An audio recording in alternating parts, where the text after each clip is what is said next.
ദൈവമായ കർത്താവിൻ്റെ പരിശുദ്ധമായ സന്ധിയിൽ നമുക്ക് ആയിരിക്കാം. ഒന്നുണ്ട് വാക്യങ്ങളെ നമുക്കൊന്ന് വായിക്കാം. എന്നാൽ അതൊന്ന് വായിച്ചിട്ട് അടിവരയിട്ട് വെക്കുക. നമ്മൾ ലാസ്റ്റിൽ ആ വാക്യങ്ങൾ പറഞ്ഞ് കുറേ നേരം പ്രാർത്ഥിക്കാം ദൈവം നിയോഗം പോലെ. യെശയ്യാവിൻ്റെ പ്രവചനം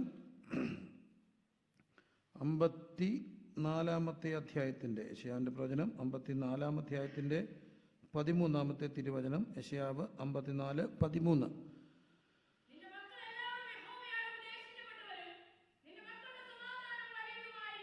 കർത്താവ് സഹായിക്കട്ടെ. നിൻ്റെ മക്കൾ എല്ലാവരും ചേർന്ന് പറയാമോ? നിൻ്റെ മക്കളെല്ലാവരും യഹോവയാൽ ഉപദേശിക്കപ്പെട്ടവരും നിൻ്റെ മക്കളുടെ സമാധാനം വലുതും ആയിരിക്കും. യെശയ്യാ പ്രവചനം 65-ാം അധ്യായത്തിൻ്റെ വാക്യങ്ങൾ അറിയാവുന്നവരായിരിക്കും ഭൂരിപക്ഷവും. ഏതെങ്കിലും കാരണവശാൽ നമ്മുടെ നിത്യശ്രദ്ധയിൽപ്പെടാത്ത വാക്യങ്ങളാണെങ്കിൽ ഒന്ന് അടിവരയിട്ടേക്കുക. 65-ാമത്തെ അധ്യായത്തിൻ്റെ 23-ാമത്തെ വാക്യം. യെശയ്യാവ് 65:23. അവർ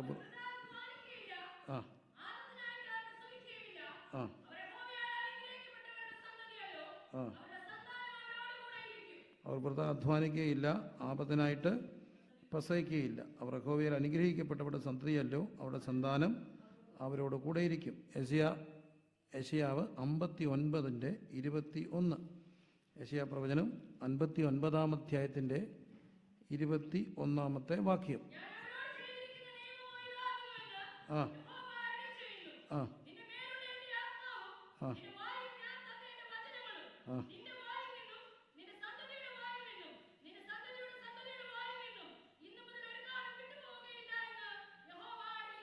നിന്റെ മേലുള്ള എൻ്റെ ആത്മാവും നിന്റെ വായിൽ നിന്ന എൻ്റെ വചനങ്ങളും നിന്റെ വായിൽ നിന്നോ നിന്റെ സന്ധ്യയുടെ വായിൽ നിന്നോ സന്ധ്യയുടെ വായിൽ നിന്നോ ഒരു നാളും വിട്ടുപോകയില്ല എന്ന് യഹോവയുടെ അരുളപ്പാട്. അപ്പോൾ ഇതെല്ലാം നമുക്ക് വേണ്ടി കർത്താവ് വന്നിരിക്കുന്ന പ്രോമിസ് വേഴ്സാണ്. പല വചനങ്ങൾ നമുക്ക് വേദപുസ്തകത്തിൽ കാണുന്നുണ്ട്. അപ്പോൾ ഈ വാക്യങ്ങളെ മനസ്സിൽ വെച്ചുകൊണ്ട് നമുക്കിന്ന് രാത്രി ചിന്തിക്കാം. അവസാനം നമ്മൾ ഈ വാക്യങ്ങൾ പറഞ്ഞ് പ്രാർത്ഥിക്കണമെന്നുള്ളതാണ് ഞാൻ ആഗ്രഹിക്കുന്നത്. കർത്താവ് നമ്മളെല്ലാവരെയും സഹായിക്കട്ടെ. നമ്മൾ പല ലൂക്കോസിൻ്റെ സുവിശേഷം 15-ാം അധ്യായം നമുക്ക് ധ്യാനിക്കാം. ലൂക്കോസിൻ്റെ സുവിശേഷം 15-ാം അധ്യായം ഞാൻ ഈ ദിവസങ്ങളിൽ പലയിടത്ത് ധ്യാനിക്കുകയും പങ്കുവയ്ക്കുകയും ചെയ്ത ഒരു വചനമാണ്. ഒരു വേള ലൈവിലൂടെ ആരെങ്കിലും കേട്ടിട്ടുണ്ടോ എന്ന് എനിക്കറിയില്ല. കേട്ടാലും കേട്ടില്ലെങ്കിലും കർത്താവ് തന്ന മെസ്സേജുകളൊന്നും ഒരു രാത്രി പറഞ്ഞിട്ട് കളയാനുള്ളതല്ലെന്ന് വിശ്വസിക്കുന്ന ഒരാളാണ് ഞാൻ. അതുകൊണ്ട് അത് പറഞ്ഞ് പ്രാർത്ഥിക്കുവാൻ ഞാൻ കർത്താവിൽ ആഗ്രഹിക്കുകയാണ്. ഈ ലൂക്കോസിൻ്റെ സുവിശേഷം 15-ാം അധ്യായം നമ്മൾ എന്തുകൊണ്ടാണ് ഇന്ന് രാത്രിയിൽ ഇത് ചിന്തിക്കുന്നതെന്ന് അതിൻ്റെ കാലിക പ്രസക്തിയുണ്ട്. 15-ാം അധ്യായത്തിൽ കർത്താവ് നഷ്ടപ്പെട്ടവരുടെ ഉപമയെക്കുറിച്ചാണ് പറയുന്നത്. നഷ്ടപ്പെട്ടതിൻ്റെ ഉപമ അതാണ് 15-ാം അധ്യായത്തിൽ നമ്മൾ കാണുന്ന ഉപമ ആണല്ലോ. നഷ്ടപ്പെട്ടതിൻ്റെ ഉപമ, പാരബിൾസ് ഓഫ് ദ ലോസ്റ്റ്. ഒന്ന് ഒരു ലോസ്റ്റ് ഷീപ്പാണ്. രണ്ടെന്താ ലോസ്റ്റ് കോയിൻ. 3 ലോസ്റ്റ് സൺ, ഒരു ദ്രഹ്മ ആട്, പിന്നെ ഒരു മകന്. പക്ഷേ ഇവിടെ ഒരു റേഷ്യോ പറഞ്ഞത് ഇച്ചിരി പേടിപ്പിക്കുന്നുണ്ട്. ആദ്യത്തെ റേഷ്യോ പറയുന്നത് ഒരാൾക്ക് എത്ര ആട്? 100 ആട്. ഒരാൾക്ക് 100 ആട്. പേരൻസ് ആയിട്ടുള്ളവരെല്ലാം ഒന്ന് കൈവെക്കുക. പേരൻസ് ആയിട്ടുള്ളവരെല്ലാം ഒന്ന് കൈവെക്കുക. ഓക്കെ, ഭൂരിപക്ഷം അതാണ്. ദൈവം നിങ്ങളെ അനുഗ്രഹിക്കും. അപ്പോൾ ഒരാൾക്ക് 100 ആട്. 100 ആടെന്ന് പറയുമ്പം അതിൻ്റെ റേഷ്യോ എത്രയാണ്? 100-ൽ 1 പോയെന്ന് പറയുമ്പോൾ അതിൻ്റെ റേഷ്യോ എത്ര ആയിരിക്കും? 100-ൽ 1 തന്നെ അല്ലേ? 100-ൽ 1 പോയി. ഒരാൾക്ക് 10 ദ്രഹ്മ, അതിൽ 1 പോയി. അപ്പം റേഷ്യോ എത്രയായി? 10-ൽ 1ആയി. 100-ൽ 1ആയിരുന്നു. അടുത്ത കണക്ക് വന്നപ്പോൾ എത്രയായി? 10-ൽ 1. പിന്നെ കണക്ക് വന്നപ്പോൾ 2-ൽ 1. അപ്പോൾ എത്രയായി? 50%. 2-ൽ 1. ആ റേഷ്യോ എന്നെ വല്ലാതെ പേടിപ്പിക്കുകയാണ്. കഥ തുടങ്ങിയപ്പം, കർത്താവ് പറഞ്ഞു തുടങ്ങിയപ്പം റേഷ്യോ എത്ര ആയിരുന്നു? 100-ൽ 1. രണ്ടാമത്തെ കഥ വന്നപ്പോഴത്തേന് റേഷ്യോ എത്രയായി? 10-ൽ 1ആയി. ഇന്നത്തെ കഥ വന്നപ്പോഴത്തേന് ലാസ്റ്റ് വന്നപ്പോൾ എത്രയായി? 50%. അപ്പം ഈ റേഷ്യോ ചിന്തിച്ച ഇച്ചിരി കൂടെ അലേർട്ടാണ് ഞാനും നിങ്ങളും അല്ല. ഞാനും അലേർട്ടാകേണ്ടതാണ്. കാരണം ഞാനൊരു ഫാദറാണ്. അപ്പോൾ 50% അഥവാ 50% ലോസ് ആകാൻ സാധ്യത. അതായിരിക്കണം ലാസ്റ്റിലെ കഥ. ഒരാൾക്ക് എത്ര മക്കൾ?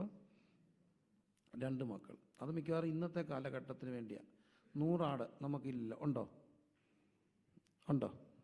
ഇല്ല. ആടെന്താന്ന് പിള്ളേരെ പശു ഇവിടെയൊക്കെ പിന്നെ വഴിയിലൊക്കെ പോകുമ്പോൾ ആടുണ്ട്. നാട്ടിൽ പോലും ഇപ്പം പശുവിനെയൊക്കെ കൊണ്ട് കാണിക്കണം. പശു എന്താണെന്നൊക്കെ പറഞ്ഞാൽ ഒന്നും അറിയത്തില്ല. മിക്ക വീട്ടിലും എന്തില്ല? പശുവില്ല. പശു ആ ഒരു സങ്കല്പമൊക്കെ മാറിക്കൊണ്ടിരിക്കുക. അപ്പം പശുവിനെ കാണിക്കണം. പിന്നെ രണ്ടാമത്തെ ഉടമ 10 ദ്രഹ്മ. അതെല്ലാം ഈ മക്കളുമായിട്ടല്ല, ദ്രഹ്മയുടെ കാര്യവും ആടിൻ്റെ കാര്യമൊന്നും അല്ല ഇവിടെ പറയുക. 10-1. മൂന്നാമത്തെ കണക്കിൽ എത്ര പേരായി?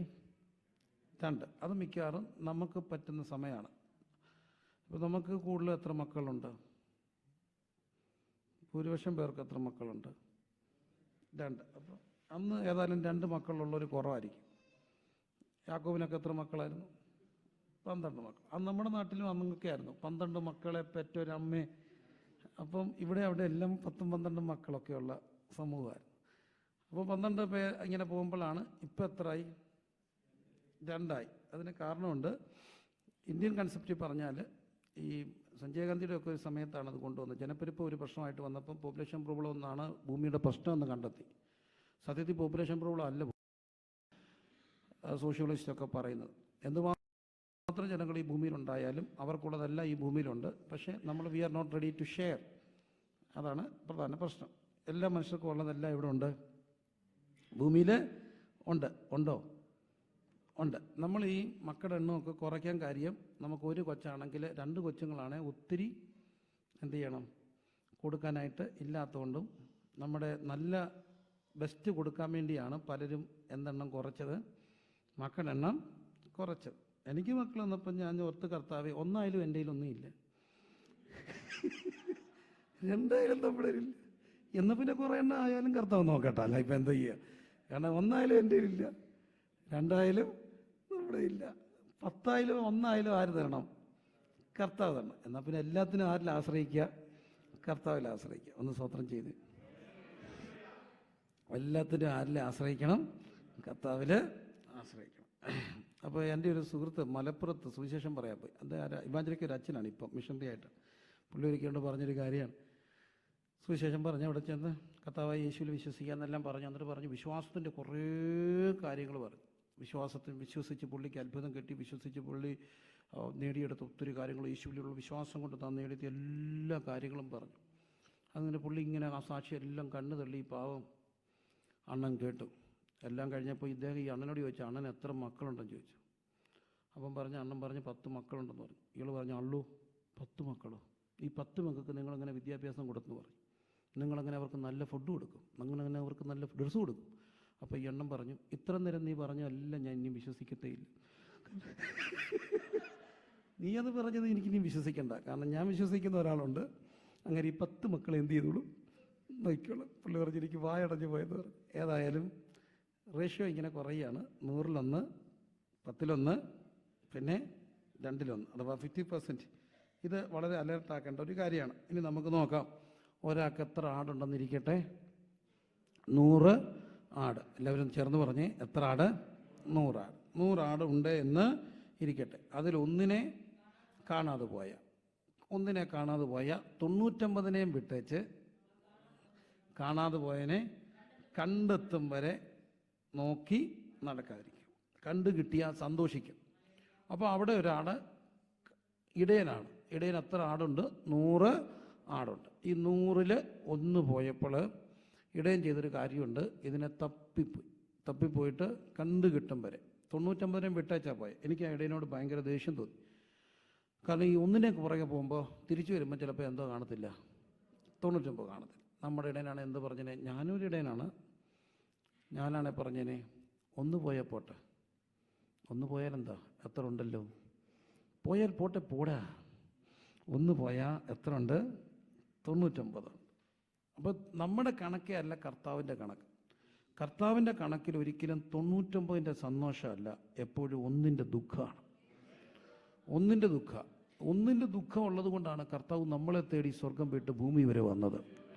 ഒരാത്മാവിൻ്റെ വില സർവ ലോകത്തെക്കാട്ടും വിലയായതുകൊണ്ട് കർത്താവ് സ്വർഗം വിട്ട് നമുക്ക് വേണ്ടി ഭൂമി വരെ വന്നു.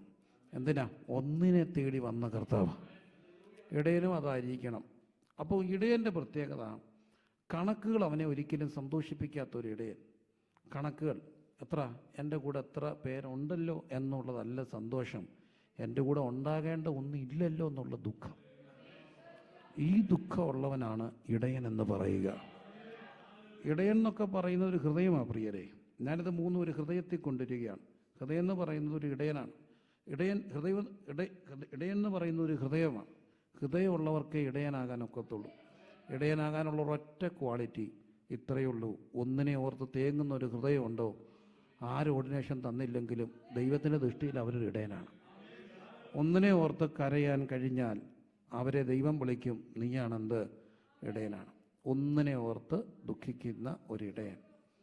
കണക്കുകളുടെ ഒരു ലോകത്ത് എത്ര പേരുണ്ട് സഭയിൽ? 10 പേര്, 20 പേര്, 30 കുടുംബം, 40 കുടുംബം, 50 കുടുംബം, 1000 എന്നൊക്കെ പറഞ്ഞാൽ വലിയ സംഭവമാണ്. ആഫ്രിക്കയുമായിട്ടൊന്നും കണക്ക് കൂട്ടിയാൽ നമ്മളൊന്നും ഇല്ലെങ്കിലും മൂക്കില്ല രാജ്യത്ത് മുറുമുക്കൻ രാജാവ് എന്നൊക്കെ പറഞ്ഞ പോലെ ചെറിയ കണക്കുകളിൽ നമ്മൾ സംതൃപ്തിപ്പെടുമ്പോൾ തമ്പുരാൻ്റെ കണക്കിൽ ഇതൊന്നും ഇല്ല. തമ്പുരാൻ്റെ കണക്കിൽ എപ്പോഴും കാണാതെ പോയ ഒന്നിനെ ഓർത്ത് വേദനിക്കുന്ന ഒരു ഹൃദയമാണ്. ഇന്ന് രാത്രിയിൽ ദൈവരാജ്യത്തിന് ഈ 50ൻ്റെ റേഷ്യോ പേടിപ്പിക്കുമ്പോൾ ഈ 50 പോകാതിരിക്കാൻ ഒറ്റ വഴിയേ ഉള്ളൂ: 2-3 കൂട്ടർ എഴുന്നേക്കണം. ഒന്ന് തേങ്ങുന്ന ഒരിടയൻ എഴുന്നേക്കണം. ഒന്നിനെ ഓർത്ത് വേദനപ്പെടുന്ന ഒരിടയൻ, ഒന്നിനെ ഓർത്ത് വേദനപ്പെടുന്ന ഒരിടയൻ. കരമുയർത്തി ദൈവസന്നിധിയിൽ ഒന്ന് പ്രാർത്ഥിച്ചു. ആ ഇടയ ഹൃദയം, ഒന്നിനെ ഓർത്ത് തേങ്ങുന്ന ഇടയൻ. കണ്ടു കിട്ടും വരെ തപ്പി, കിട്ടിക്കഴിഞ്ഞപ്പോൾ എടുത്തോണ്ട് വന്നു. ഭയങ്കര സന്തോഷം, കാരണം ഒന്നിനെ കിട്ടി. ഇന്ന് കാണുന്ന ഒരു വലിയ പ്രശ്നം ഇതാണ്. ഒരു വഴി കൂടെ ആൾക്കാർ വരുമ്പോൾ, പ്രത്യേകിച്ച് നമ്മൾ ഈ പശ്ചാത്തലത്തിലൊക്കെ നിൽക്കുമ്പോൾ, ഒരു വഴി കൂടെ ആരെങ്കിലുമൊക്കെ വരുന്നുണ്ടെന്ന് പറയുമ്പോൾ തന്നെ ഉള്ളത് പലരും പല വഴി കൂടെ എന്ത് ചെയ്തുകൊണ്ടിരിക്കുക? പൊയ്ക്കൊണ്ടിരിക്കുക. നമ്മളീ മുൻപാതിൽ കൂടെ വരുന്നവരുടെ കണക്ക് നമ്മുടെ കയ്യിലുണ്ട്. ഇത്ര പേര് വന്നു, ഇത്ര പേര് ശാനപ്പെട്ടു. പക്ഷേ ബാക്ക് ഡോറിൽ കൂടെ പോയതിൻ്റെ കണക്ക് എന്ത് ചെയ്യും? കണക്ക് നോക്കിയാൽ വന്നതാണോ കൂടുതൽ? വന്നതിനെക്കാട്ടും കൂടുതലായിരിക്കും എന്ത് ചെയ്തത്? പോയിട്ട് എന്തുകൊണ്ടാണ് പോയത്? ഒന്നിനെ ഓർത്ത് തേങ്ങുന്നവർ വേണം. അടിവരയിട്ടേ, ഒന്നിനെ ഓർത്ത് തേങ്ങുന്ന ഒരു ഇടയൻ. രണ്ടാമത്തേത്, ഒരു സ്ത്രീക്ക് എത്ര ദ്രഹ്മ? 10 ദ്രഹ്മ. ഈ വേദപുസ്തകത്തിലെ ആ സമയത്തെ ഒരു കഥകളെല്ലാം അല്ലെങ്കിൽ സംഭവങ്ങളെല്ലാം നമ്മൾ പഠിക്കുമ്പോൾ ഒരു മെയിൽ ഷോവനിസ്റ്റിക് സമൂഹമാണ് യഹൂദ സമൂഹം. അതിൻ്റെ ഒരു ഏറ്റവും വലിയ ഒരു രൂക്ഷഭാവമാണ് യഹൂദൻ മെയിൽ ഷോവനിസത്തിൻ്റെ, പുരുഷമേധാവിത്വത്തിൻ്റെ. കാരണം യഹൂദൻ പ്രാർത്ഥിക്കുന്ന പോലും ഇങ്ങനെയാണ്: എന്നെ നീ ഒരു സ്ത്രീയായിട്ട് ജനിപ്പിക്കാൻ ഞാൻ നിനക്ക് സ്തോത്രം ചെയ്യുന്നു. അത്രമാത്രം ഒരു മെയിൽ ഷോവനിസ്റ്റിക് കമ്മ്യൂണിറ്റി ആയിരുന്നു യഹൂദ കമ്മ്യൂണിറ്റി. അതുകൊണ്ടാണ് കർത്താവായ യേശു ആരോട് സംസാരിച്ചത്? ശമരിയക്കാരത്തിയോടൊക്കെ സംസാരിക്കും. യേശു അതിനെയെല്ലാം ബ്രേക്ക് ചെയ്ത ഒരാളാണ്. യേശു ഒരു ഭയങ്കര റവല്യൂഷണറി ആയിരുന്നു. ആ ഒരു സിസ്റ്റത്തിൻ്റെ വേണ്ടാത്തതിനെയെല്ലാം ബ്രേക്ക് ചെയ്ത ഒരു കർത്താവ്. അതിൻ്റെ ഒരു ആത്മാവിനെ എടുത്ത്, മനുഷ്യൻ്റെ മഹത്വം സ്ത്രീയും പുരുഷനും ഒന്നും ഇല്ലെന്ന് പറഞ്ഞ് അതിൻ്റെ മഹത്വത്തെ വീണ്ടെടുത്ത നമ്മുടെ കർത്താവ്. എങ്കിലും ആ ഒരു മെയിൻ ഷോവനിസ്റ്റ് കമ്മ്യൂണിറ്റി നമുക്ക് അല്ലെങ്കിൽ തന്നെ ഓർഡർ എടുക്കുമ്പോൾ അറിയാം: സ്ത്രീയുടെ തല പുരുഷൻ, പുരുഷൻ്റെ തല ക്രിസ്തു. അതാണ് അതിൻ്റെ ഓർഡർ. സ്ത്രീയുടെ തല ആരായിരിക്കണം? പുരുഷനായിരിക്കണം. പുരുഷൻ്റെ തല ക്രിസ്തു ആയിരിക്കണം. അത് സത്യത്തിൽ അതായിരിക്കണം അതിൻ്റെ ഒരു ഓർഡർ കേട്ടോ. അതൊരു ഭരിക്കാൻ വേണ്ടി ഒരു ഓർഡർ അല്ലെങ്കിൽ പോലും ഒരു ഹൈറാർക്കിക്കൽ ഒരു റെസ്പെക്റ്റ് ആയിട്ടുള്ള ഒരു കാര്യം കർത്താവ് വെച്ചേക്കുന്നതാണ്. സ്ത്രീയുടെ തല പുരുഷൻ, പുരുഷൻ്റെ തല പുരുഷനാണ് തല. പക്ഷെ കഴുത്തുണ്ടെങ്കിലേ തല തിരിയത്തുള്ളല്ലോ. അപ്പം അല്ല പിന്നെന്തോ ചെയ്യും അല്ലേ? പണ്ടൊരു വണ്ടിയിൽ ഇങ്ങനെ പോയപ്പോൾ അവിടെ എഴുതി വെച്ചിട്ടുണ്ട്: കൈയും തലയും എന്ത് ചെയ്യാൻ പാടില്ല? പുറത്തിടാൻ പാടില്ല. അപ്പോൾ ഒരുത്തൻ ധർമ്മക്കാരനോട് ധർമ്മം ചോദിച്ചു. അപ്പം ധർമ്മം ചോദിച്ചപ്പം ധർമ്മക്കാരൻ അകത്തിരുന്ന ആൾ പറഞ്ഞു: തരണമെന്നുണ്ട്, പക്ഷെ നിയമമുണ്ട്, കൈയും തലയും എന്ത് ചെയ്യാൻ പാടില്ല? പുറത്തിടാൻ പാടില്ല. അപ്പം തലയില്ലെങ്കിൽ പിന്നെ കാര്യമുണ്ടോ? ഇല്ല. തലയല്ലേ ഏറ്റവും പ്രധാനപ്പെട്ട ഒരാവശ്യം. തല പോകാതിരിക്കാൻ വേണ്ടിയാണ് എല്ലാവരും എന്തോ വെക്കുന്നത്, ബൈക്കിൽ പോകുമ്പോൾ ഹെൽമെറ്റ് വെക്കുന്നത്. കാരണം തലയ്ക്ക് അടിയേറ്റാൽ പോവും. ഞങ്ങളുടെ നാട്ടിലൊരു സംഭവം ഉണ്ടായതാണ്. ഒരു ഉപദേശി ഹെൽമെറ്റ് ഇങ്ങനെ വെക്കാതെ, നാട്ടിലൊരു സംഭവമാണ്. ഇവിടെ കുറച്ചുകൂടെയൊക്കെ എല്ലാവരും നിയമം പാലിക്കും. ഈ നിയമം പാലിക്കുന്ന ഇവരെല്ലാം നാട്ടിൽ വന്നാൽ ഇതൊന്നും പാലിക്കത്തുമില്ല. എനിക്കത് മനസ്സിലാകാത്ത കാര്യമാണ്. ഇവിടെ സീറ്റ് ബെൽറ്റൊക്കെ ഇടുന്ന് പറയുന്നവർ അവിടെ വന്നാൽ ചുമ്മാ നടക്കുന്ന കാണാം.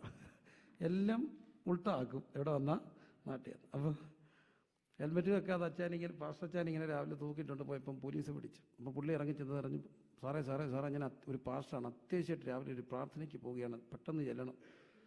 അന്നപ്പോൾ പോലീസ് വിളിച്ചിട്ട് പറഞ്ഞു, പാസ്റ്ററെ പോലുള്ളവർ ജീവിച്ചിരിക്കേണ്ടത് നാടിൻ്റെ ആവശ്യമാണ്. നിങ്ങളുടെ പ്രസംഗം എല്ലാവരും കേട്ട് മാനസാന്തരപ്പെടണം. പക്ഷേ തലയുണ്ടല്ലേ എന്ത് ചെയ്യാനൊക്കത്തും, പ്രസംഗിക്കാനൊക്കത്തും. അതുകൊണ്ട് പാസ്റ്റർക്ക് തല വേണം. പാസ്റ്റർ ജീവനോട്ടിരിക്കേണ്ട ആവശ്യമായതുകൊണ്ട് എല്ലാവർക്കും 100, പക്ഷേ പാസ്റ്റർക്ക് 500 കൊടുക്കുക.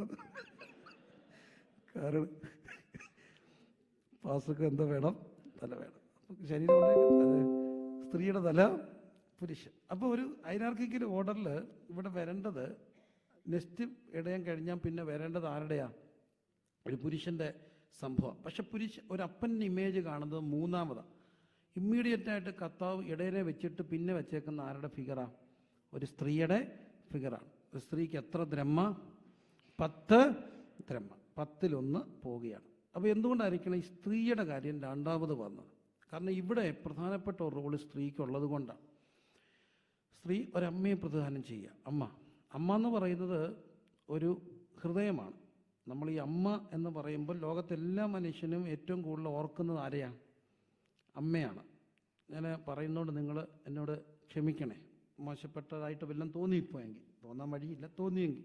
എൻ്റെ കാര്യം നിങ്ങളുടെ കാര്യം. ഒരു പ്രധാനപ്പെട്ട ഒരു 90% മലയാളി കുളിക്കാൻ കയറുമ്പോൾ അവർക്ക് ഭയങ്കര പാട്ട് പാടുകയൊക്കെ ചെയ്യുകയാണെങ്കിൽ അവർ ചെയ്യുന്നൊരു കാര്യമുണ്ട്. ഈ സോപ്പിടും. സോപ്പ് ആദ്യം ഇടുന്നത് പുക്കിളെ കുറേ നേരം സോപ്പിടും. സാധാരണ മലയാളികളല്ല. ഞാനിടും. എന്തിനായിരിക്കുന്നറിയാം പുക്കിളെ സോപ്പിടുന്നത്? പുക്കിളെ സോപ്പിട്ടുമ്പോൾ തൊടാൻ പുക്കിൾ വെച്ചേക്കുന്ന ആരെ ഓർക്കാൻ വേണ്ടിയാണ്? പുക്കിൾ ഒറ്റ ആളെ ഓർക്കാൻ വേണ്ടി വെച്ചേക്കുക. ആരെയാണ്? അമ്മയാണ്. അല്ല പിന്നെ എന്തിനാ പുക്കിൾ എന്ന് പറഞ്ഞാൽ നിന്നെ ഓർപ്പിക്കുകയാണ്, നീ 9 മാസം ആരുടെ വയറ്റിലായിരുന്നു? അമ്മയുടെ വയറ്റിലായിരുന്നു. നീ കഴിച്ചതെല്ലാം ആര് കഴിച്ചതാ? അമ്മ കഴിച്ചതാ. നീ ശ്വസിച്ചത് അമ്മ ശ്വസിച്ചപ്പോഴാണ്. നീ കുടിച്ചത് അമ്മ കുടിച്ചത്. അതുകൊണ്ട് കുഞ്ഞെ നീ എന്നും ആരെ ഓർത്തോണം? അമ്മയെ ഓർക്കണം. അമ്മയെ ഓർക്കാൻ വേണ്ടി ഒരു പാട് വെച്ചേക്കുകയാണ്. അതാണ് ശരിക്കും പുക്കിൾ. അതല്ലേ പുക്കിൾ? എന്നും ആരെ ഓർത്തോണം? അമ്മയെ ഓർത്തോണം. അപ്പോൾ എന്തിനായിരിക്കും ഈ അമ്മയുടെ ഫിഗർ 2ാമത് വന്ന് വെച്ചേക്കുന്നത്? അത് വലിയൊരു കാര്യം കൊണ്ടാണ്. അമ്മയ്ക്കൊരു പ്രത്യേകം ഹൃദയമുള്ളതാണ്. ജന്മം കൊടുത്തത് കൊണ്ട് എല്ലാവരും അമ്മയാകത്തില്ല. ജന്മം കൊടുത്തത് കൊണ്ട് അമ്മയാകത്തില്ല. ജന്മം കൊടുക്കാതെയും ആരാകാം? അമ്മയാകാം. അമ്മയുടെ ഹൃദയം ഉണ്ടായാൽ മതി. ഇവിടെ എന്തുകൊണ്ടായിരിക്കണം ഒരു അമ്മയുടെ ഫിഗർ 2ാമത് വരാൻ കാര്യം ഇതാണ്. അമ്മയ്ക്കൊരു ഭയങ്കര മനസ്സുണ്ട്. എനിക്ക് ഭയങ്കരമായിട്ട് ഇഷ്ടപ്പെട്ടൊരു കാര്യമുണ്ട്. പരമാർത്ഥമല്ലേ? ഈ മറിയത്തോട് ശീമോൻ പറയുന്നൊരു കാര്യമുണ്ട്. ഒത്തിരി കാര്യങ്ങളെല്ലാം പറഞ്ഞ്, ഈ വാഴ്ത്ത് ഭാഗ്യവതിയാണ്, എല്ലാ തലമുറ നിന്നെ ഭാഗ്യവതി വാഴ്ത്തു എന്നെല്ലാം പറഞ്ഞിട്ട് പറഞ്ഞു, നിൻ്റെ ചങ്കിനകത്തൂടെ എന്ത് കിടക്കും? വാള് കിടക്കും. അപ്പോൾ ഒരമ്മ എന്ന് പറയുമ്പോൾ അമ്മയുടെ ഏറ്റവും വലിയൊരു ഒരു പ്രത്യേകത, എല്ലാ അമ്മയുടെയും ചങ്കിനകത്ത് എന്തുണ്ട്? വാളുണ്ട്. വാള് ഉള്ളതാണ് അമ്മ. വാളുണ്ടെങ്കിൽ അങ്ങോട്ടും ഇങ്ങോട്ടും അനങ്ങിയാൽ ഇത് മുറിഞ്ഞാൽ എന്ത് ചെയ്യും? കരയും. ലോകത്ത് ഏറ്റവും കൂടുതൽ കരഞ്ഞിട്ടുള്ളത് ആരാ? അമ്മയാണ്. കൂടുതലും അമ്മ ആരെ ഓർത്താ കരഞ്ഞിട്ടുള്ളത്? മക്കളെ ഓർത്താ കരഞ്ഞിട്ടുള്ളത്. അമ്മ കൂടുതലും കരയുന്നത് ആരെ ഓർത്താ? മക്കളെ ഓർത്താ. അതൊരു പരമാർത്ഥമാണ്. സത്യത്തിൽ ഏറ്റവും കൂടുതൽ ടെൻഷൻ അടിക്കുന്ന ആരാ? അമ്മയാണ്. 4 മണിക്ക് പിള്ള മക്കൾ വരണം, 4:30 ആയി വന്നില്ല, അപ്പോഴും അച്ചായന് ടെൻഷനൊന്നും കാണത്തില്ല. ആർക്കായിരിക്കും ടെൻഷൻ? അമ്മയ്ക്കായിരിക്കും ടെൻഷൻ. ഏറ്റവും കൂടുതൽ ടെൻഷൻ അടിക്കുന്നതല്ല അമ്മയാണ്. അമ്മയ്ക്ക് എന്തിനായി ടെൻഷൻ അടിക്കുന്നത്? കർത്താവ് അമ്മയ്ക്കൊരു പ്രത്യേകത കൊടുത്തിട്ടുണ്ട്. ചങ്കിനകത്ത് എന്ത് വെച്ചിട്ടുണ്ട്? ഒരു വാള് വെച്ചിട്ടുണ്ട്. ആ വാളുള്ളത് കൊണ്ട് കരയുന്നത് കൊണ്ടാണ് പല മക്കളും ഇന്നും ഇവിടെ കണ്ടു നിൽക്കുന്നത്. ഒറ്റ കാര്യം, ചങ്കിനകത്ത് വാളുള്ള അമ്മയുടെ കണ്ണീര് കൊണ്ടാണ്. അപ്പോൾ അമ്മയാകാനുണ്ടത് ഒറ്റ കാര്യമാണ്, മക്കൾക്ക് വേണ്ടി കരയുന്നവരായിരിക്കണം അമ്മമ്മ. അതുകൊണ്ടാണ് കർത്താവായ യേശു ക്രൂശെടുത്തുകൊണ്ട് പോകുന്നൊരു കാഴ്ച കണ്ടില്ലേ?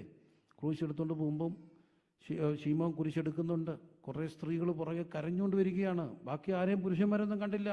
സ്ത്രീകൾ ഒറ്റ പുരുഷനെ ഉള്ളായിരുന്നു കുരിശിൻ്റെ ചവിട്ടി, പേര് പറയിപ്പിക്കാതിരിക്കാൻ വേണ്ടി മാത്രം. ആരാ? യോഹന്നാൻ. ബാക്കിയെല്ലാം സ്ത്രീകളായിരുന്നു. അപ്പോൾ കർത്താവായ യേശു തിരിഞ്ഞു മറിഞ്ഞ് അവരോട് പറയുന്നൊരു കാര്യമുണ്ട്, നിങ്ങൾ എന്നെ ചൊല്ലി എന്ത് ചെയ്യേണ്ട, കരയണ്ട, നിങ്ങളുടെ മക്കളെയും ചൊല്ലി എന്ത് ചെയ്യണം, കരയണം. എന്നിട്ട് കർത്താവ് പറഞ്ഞൊരു വാക്ക്, പേടിപ്പിക്കേണ്ട ഒരു വാക്കാ, മലകളെ ഞങ്ങളുടെ മേൽ വന്ന് വീഴുവി എന്ന് പറയുന്ന ഒരു കാലം വരുന്നു.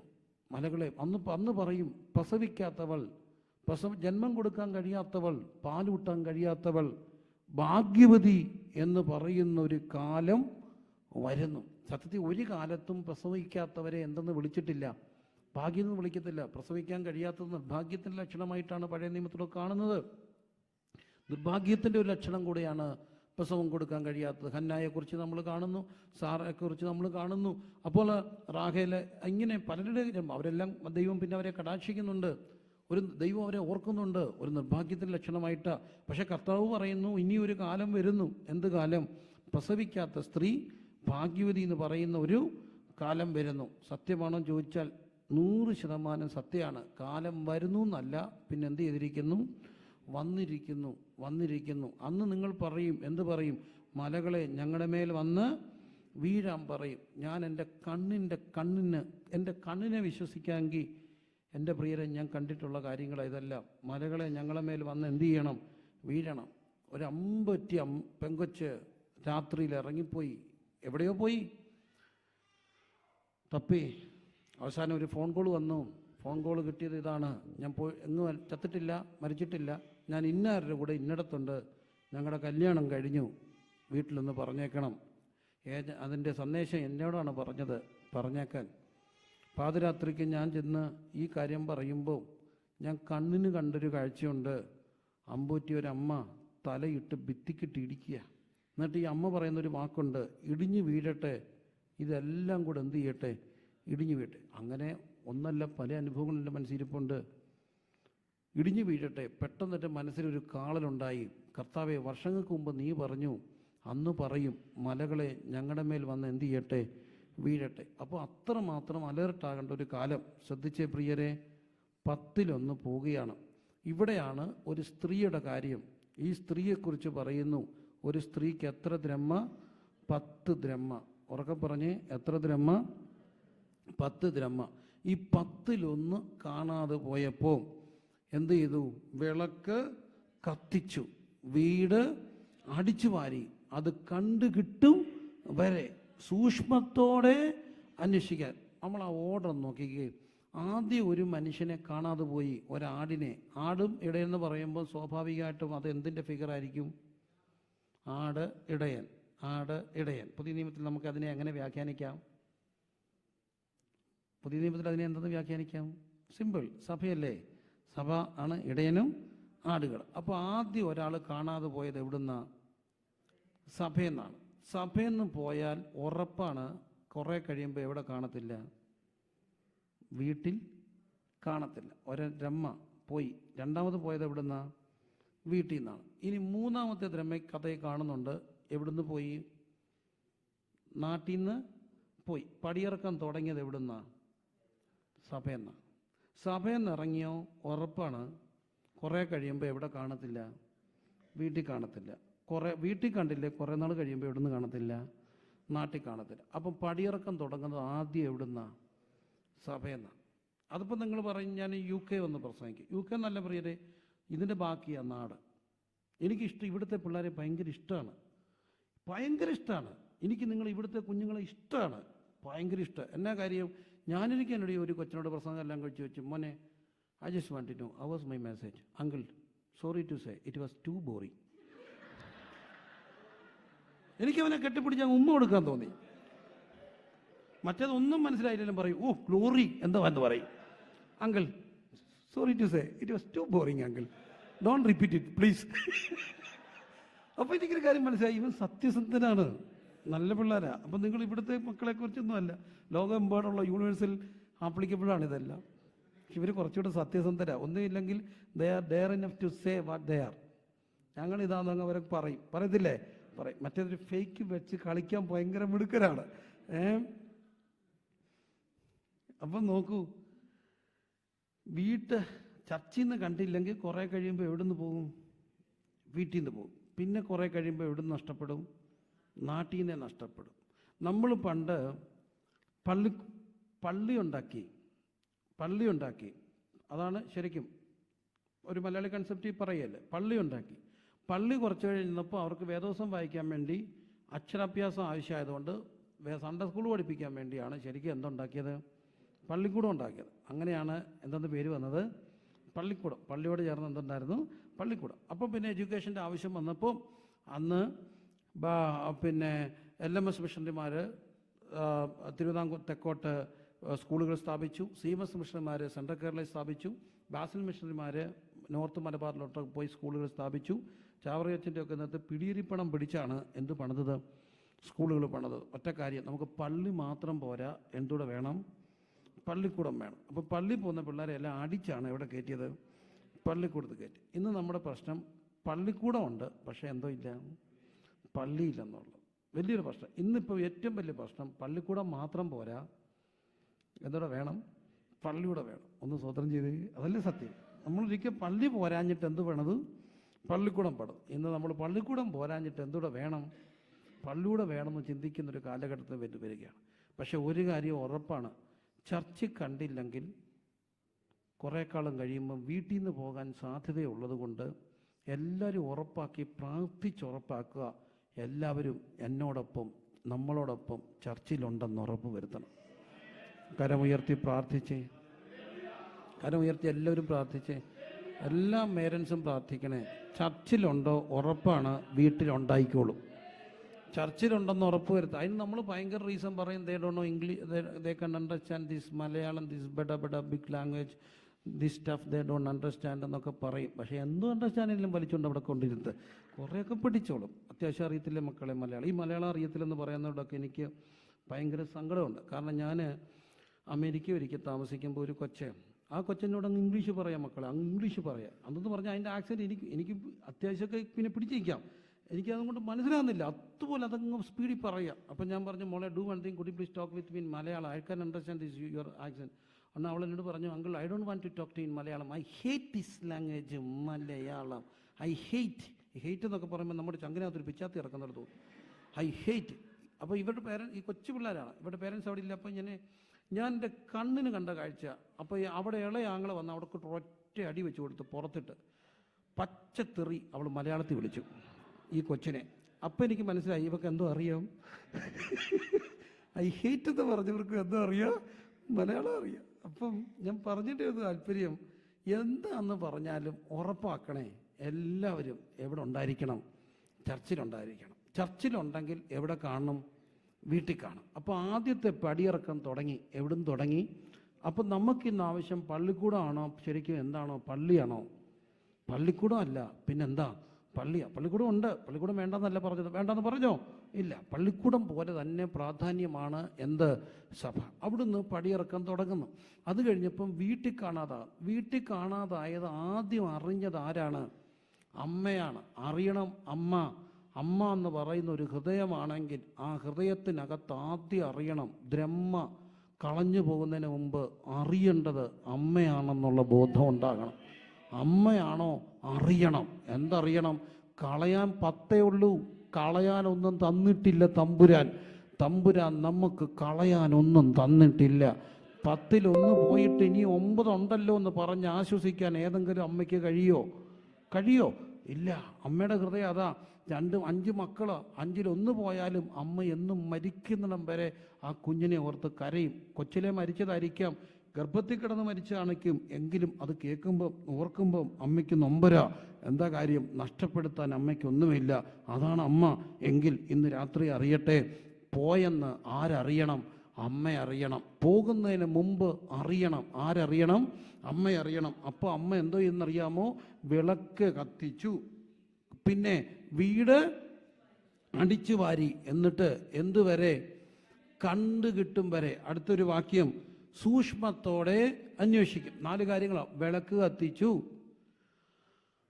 അടിച്ചു വാരി, കണ്ടു കിട്ടും വരെ, സൂക്ഷ്മത്തോടെ. ഉറക്കെ പറഞ്ഞേ, വിളക്ക് കത്തിച്ചു. ഉറക്കെ പറഞ്ഞേ, വിളക്ക് കത്തിച്ചു, അടിച്ചു വാരി, കണ്ടു കിട്ടും വരെ.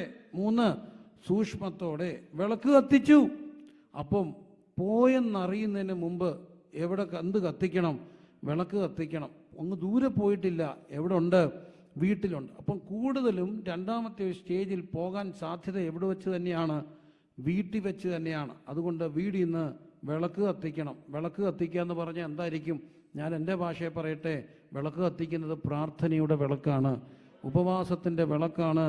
ഉപവാസവും പ്രാർത്ഥനയും കണ്ണീരും കൊണ്ട് അമ്മ അറിയണം, പോകുന്നതിന് മുമ്പ് അറിയണം, വീട്ടിൽ നിന്ന് പോകുന്നതിന് മുമ്പ് അറിയണം. എന്നിട്ട് വിളക്ക് കത്തിച്ചു, ചൂലെടുത്തു, അടിച്ചു വാരി. ഞാൻ ഈ ദ്രഹ്മ ഒരു നാണയം പോലൊരു സാധനമല്ലേ, ആ ദ്രഹ്മ ഫിഗറേറ്റീവ് ഉപമയാൾക്ക് പാരബിളായിട്ട് പറയല്ലേ. അപ്പോൾ ആ ദ്രഹ്മ അങ്ങ് കട്ടിൻ്റെ കീഴിലോ അലമാരുടെ കീഴിലോ ഒക്കെ തെറിച്ചു പോയി കിടന്നെന്ന് വെക്കുക. കൈയിട്ട് തപ്പാൻ ഒക്കുവോ? ഇല്ല. അപ്പോൾ അമ്മ ചെയ്യുന്നൊരു കാര്യമുണ്ട്, ചൂലെടുത്തിട്ട് അടിക്കും. ചൂലെടുത്തിട്ട് ഇങ്ങനെ കട്ടിൻ്റെ കീഴേ കൂടെ ഒക്കെ ഓടിക്കുമ്പോൾ ടിങ്ങെന്നൊരു സൗണ്ട് കേട്ടും. അപ്പോൾ അമ്മയ്ക്കറിയാം ഇതെവിടെ മുട്ടി, ദ്രഹ്മേൽ മുട്ടി, കട്ടിക്കീഴിൽ എവിടെ കിടപ്പുണ്ട്. എന്താ അത് പറയുക? ഒരു കാര്യം ഉറപ്പാ, എവിടെ കിടപ്പുണ്ട്? പ്രാർത്ഥന എത്താത്ത ഒരു ദൂരത്തേക്ക് ഒന്നും പോയിട്ടില്ല. പ്രാർത്ഥന എത്താത്ത ഒരു ദൂരത്തേക്ക് എങ്ങും പോയിട്ടില്ല. പ്രാർത്ഥന എത്തുന്നൊരു ദൂരത്തിലുണ്ടെന്നുള്ള ഉറപ്പ് ഇന്ന് രാത്രി പരിശുദ്ധാത്മാവ് തരുമ്പോൾ അതിനപ്പുറത്തേക്ക് പോകാതെ പ്രിയരെ ഇന്ന് രാത്രി അടിച്ചു വാരണം, വിളക്ക് കത്തിക്കണം. എത്ര പേരുന്ന് രാത്രി തീരുമാനിക്കും, കർത്താവെ നഷ്ടപ്പെടുന്നതിന് മുമ്പ് വിളക്ക് കത്തിക്കാൻ, അടിച്ചു വാരാൻ, സൂക്ഷ്മത്തോടെ കണ്ടുകിട്ടും വരെ എത്ര പേരുന്ന് രാത്രി കർത്താവെ എനിക്കതിനുള്ള കൃപ തരണമെന്ന് പ്രാർത്ഥിക്കാം. കരമുയർത്തി എല്ലാവരും പ്രാർത്ഥിച്ച് ഞാൻ വളരെ ശാന്തമായിട്ട് പറയുകയാണ്, മനസ്സിലാക്കാൻ വേണ്ടി. വിളക്ക് കത്തിക്കണേ എൻ്റെ പൊന്നമ്മമാരെ തിരക്കാണെന്നറിയാം, ഭയങ്കര തിരക്കാണെന്നറിയാം. എല്ലാവരും തിരക്കാ, ലോകമെമ്പാടും തിരക്കാണ്. പക്ഷെ തിരക്കിനകത്തും കർത്താവ് നമ്മളെ ഏൽപ്പിച്ചത്, എന്നെയും നിന്നെ ഏൽപ്പിച്ചത് പോകുന്നതിന് മുമ്പ് അറിഞ്ഞ് വിളക്ക് കത്തിച്ച് അടിച്ചു വാരിയാൽ ഇന്ന് രാത്രി ഞാൻ ഗ്യാരണ്ടി പറയാം, നിന്റെ പ്രാർത്ഥന എത്താത്ത ദൂരത്തേക്ക് ഒന്നും പോയിട്ടില്ല. പ്രാർത്ഥന എത്താത്ത ദൂരത്തേക്ക് എങ്ങും പോയിട്ടില്ല. പ്രാർത്ഥനയ്ക്ക് എത്താൻ കഴിയാത്തൊരു ദൂരത്തിലേക്ക് പോയിട്ടില്ല. പ്രാർത്ഥനയ്ക്ക് എത്താൻ കഴിയാത്തൊരു ദൂരത്തേക്ക് പോകത്തില്ല. അന്ധന ശകന റിബന ഹതനെ റിഗനെ അധുനിയ ശകന റബന. എല്ലാവരും ഇന്ന് രാത്രിയിലൊന്ന് പ്രാർത്ഥിച്ച് വിളക്ക് കത്തിക്കണേ. ഉപവാസത്തിൻ്റെ വിളക്ക്, പ്രാർത്ഥനയുടെ വിളക്ക്, കണ്ണീരിൻ്റെ വിളക്ക്, അതൊന്നെടുത്ത് കത്തിച്ചൊന്ന് തൂക്കാൻ തയ്യാറായ ഇന്ന് രാത്രി കർത്താവ് ഒരുറപ്പ് പറയുകയാണ്, അതിൻ്റെ അപ്പുറത്തേക്ക് ഒരിക്കലും പോത്തില്ല. എത്തുന്നൊരു ദൂരത്തിൽ കിടപ്പുണ്ട്. പക്ഷെ ആ ദൂരം കവിയുന്നതിന് മുമ്പ് ഇന്ന് രാത്രി അലേർട്ടായിട്ടെ. ഇതൊരു അടിയന്തര സന്ദേശം. ഞാൻ സഭകളിലൊക്കെ പോയി പറഞ്ഞുകൊണ്ടിരിക്കുന്ന ഒരു സന്ദേശം, ഞാൻ എന്നോട് പറയുന്നൊരു സന്ദേശം എന്താണ്? ചൂലെടുക്കുക, അടിച്ചു വാരുക, പ്രാർത്ഥന, ഉപവാസം, കണ്ണീര്, അടിച്ചു വാരണം. അറിയണം. എപ്പോൾ അറിയണം? ദൂരെ പോകുന്നതിന് മുമ്പ് എന്ത് ചെയ്യണം? അറിയണം. ഇതറിയാനുള്ള ഒരു കണ്ണും ഹൃദയവും ഒക്കെ എല്ലാ അമ്മയും പ്രാപിച്ചോണേ. ഇതറിയാനുള്ള ഒരു ഹൃദയവും കണ്ണും ഒക്കെ ഒരമ്മയ്ക്കത് അറിയണം. അമ്മയത് അറിയണം. ഞാനിവിടെ എന്നുകൊണ്ട് പ്രസംഗിക്കുമ്പോൾ ഹൃദയം നിറഞ്ഞ് പറയുക, സത്യസന്ധമായിട്ട് പറയുകയാണ്. ബാല്യകാലത്തിൻ്റെ ആ ഒരു അനുഭവങ്ങളിലൊക്കെ എവിടെയൊക്കെ ഉതറിയും ഒക്കെ പോകേണ്ട സാധ്യതകളൊക്കെ ഉണ്ടായിട്ടുണ്ട്. ഒരു ഹോമോസെക്ഷൽ എക്സ്പീരിയൻസിൽ കൂടെ ഒക്കെ കടന്നുപോയൊരു ബാല്യകാലം. ആ ഒരു സമയത്ത് എൻ്റെ അമ്മ ഒരു ദിവസം കുഞ്ഞായിരിക്കുമ്പോൾ എന്നെ വന്ന് വിളിച്ചു വെച്ചു, മക്കളെ എന്തു പറ്റി, ഇങ്ങനൊരു അനുഭവം ഉണ്ടായിട്ടുണ്ടോ? തത്ത പറയുന്നവരെ പറയുന്നു, അമ്മയെ മറയ്ക്കാനൊക്കത്തില്ലല്ലോ, കൊച്ചു കുഞ്ഞാ. പക്ഷെ അമ്മ അറിഞ്ഞു, അമ്മ സംസാരിച്ചു, രക്ഷപ്പെടുത്തി, കെട്ടിപ്പിടിച്ചു, കരഞ്ഞു, വിശുദ്ധീകരിച്ചു, പ്രാർത്ഥിച്ചു. അതുകൊണ്ട് ഇവിടെ നിൽക്കുന്നു. അമ്മ എങ്ങനെ അറിഞ്ഞത് എനിക്കറിയത്തില്ല, ആരും പറഞ്ഞതല്ല. അമ്മ അറിയണം. അമ്മ അറിയണം. പ്രാർത്ഥിക്കുന്ന ഒരമ്മ അറിയും. ഇന്ന് രാത്രി പറയട്ടെ, അറിയാൻ കഴിഞ്ഞാൽ അടിച്ചു വാരാൻ തുടങ്ങും. അറിയാൻ കഴിഞ്ഞാൽ വിളക്ക് കത്തിക്കാൻ തുടങ്ങും.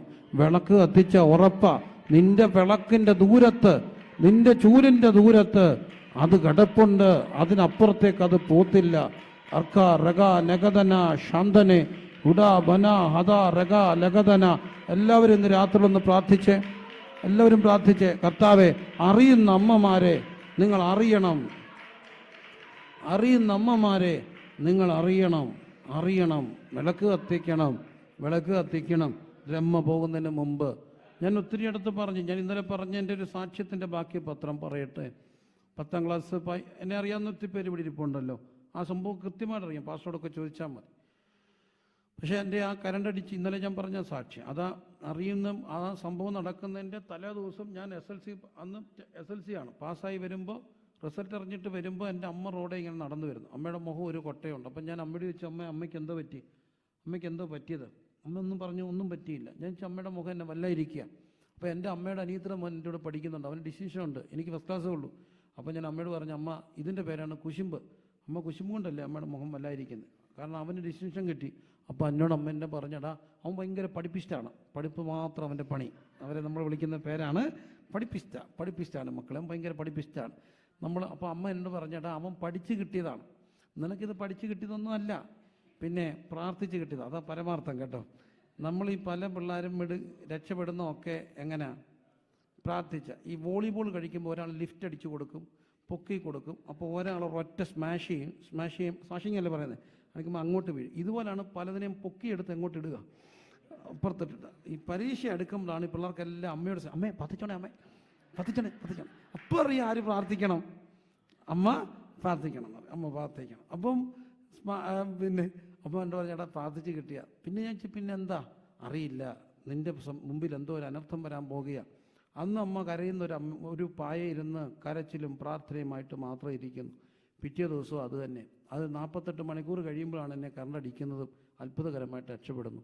പക്ഷേ ഒന്നെനിക്കറിയാം, അതിലൊരു 48 മണിക്കൂർ മുമ്പ് ഒരമ്മ മുട്ടയിരിക്കുകയാണ്. എങ്ങനെ അറിഞ്ഞെന്ന് എനിക്കറിയത്തില്ല, പക്ഷെ അമ്മ അറിയണം.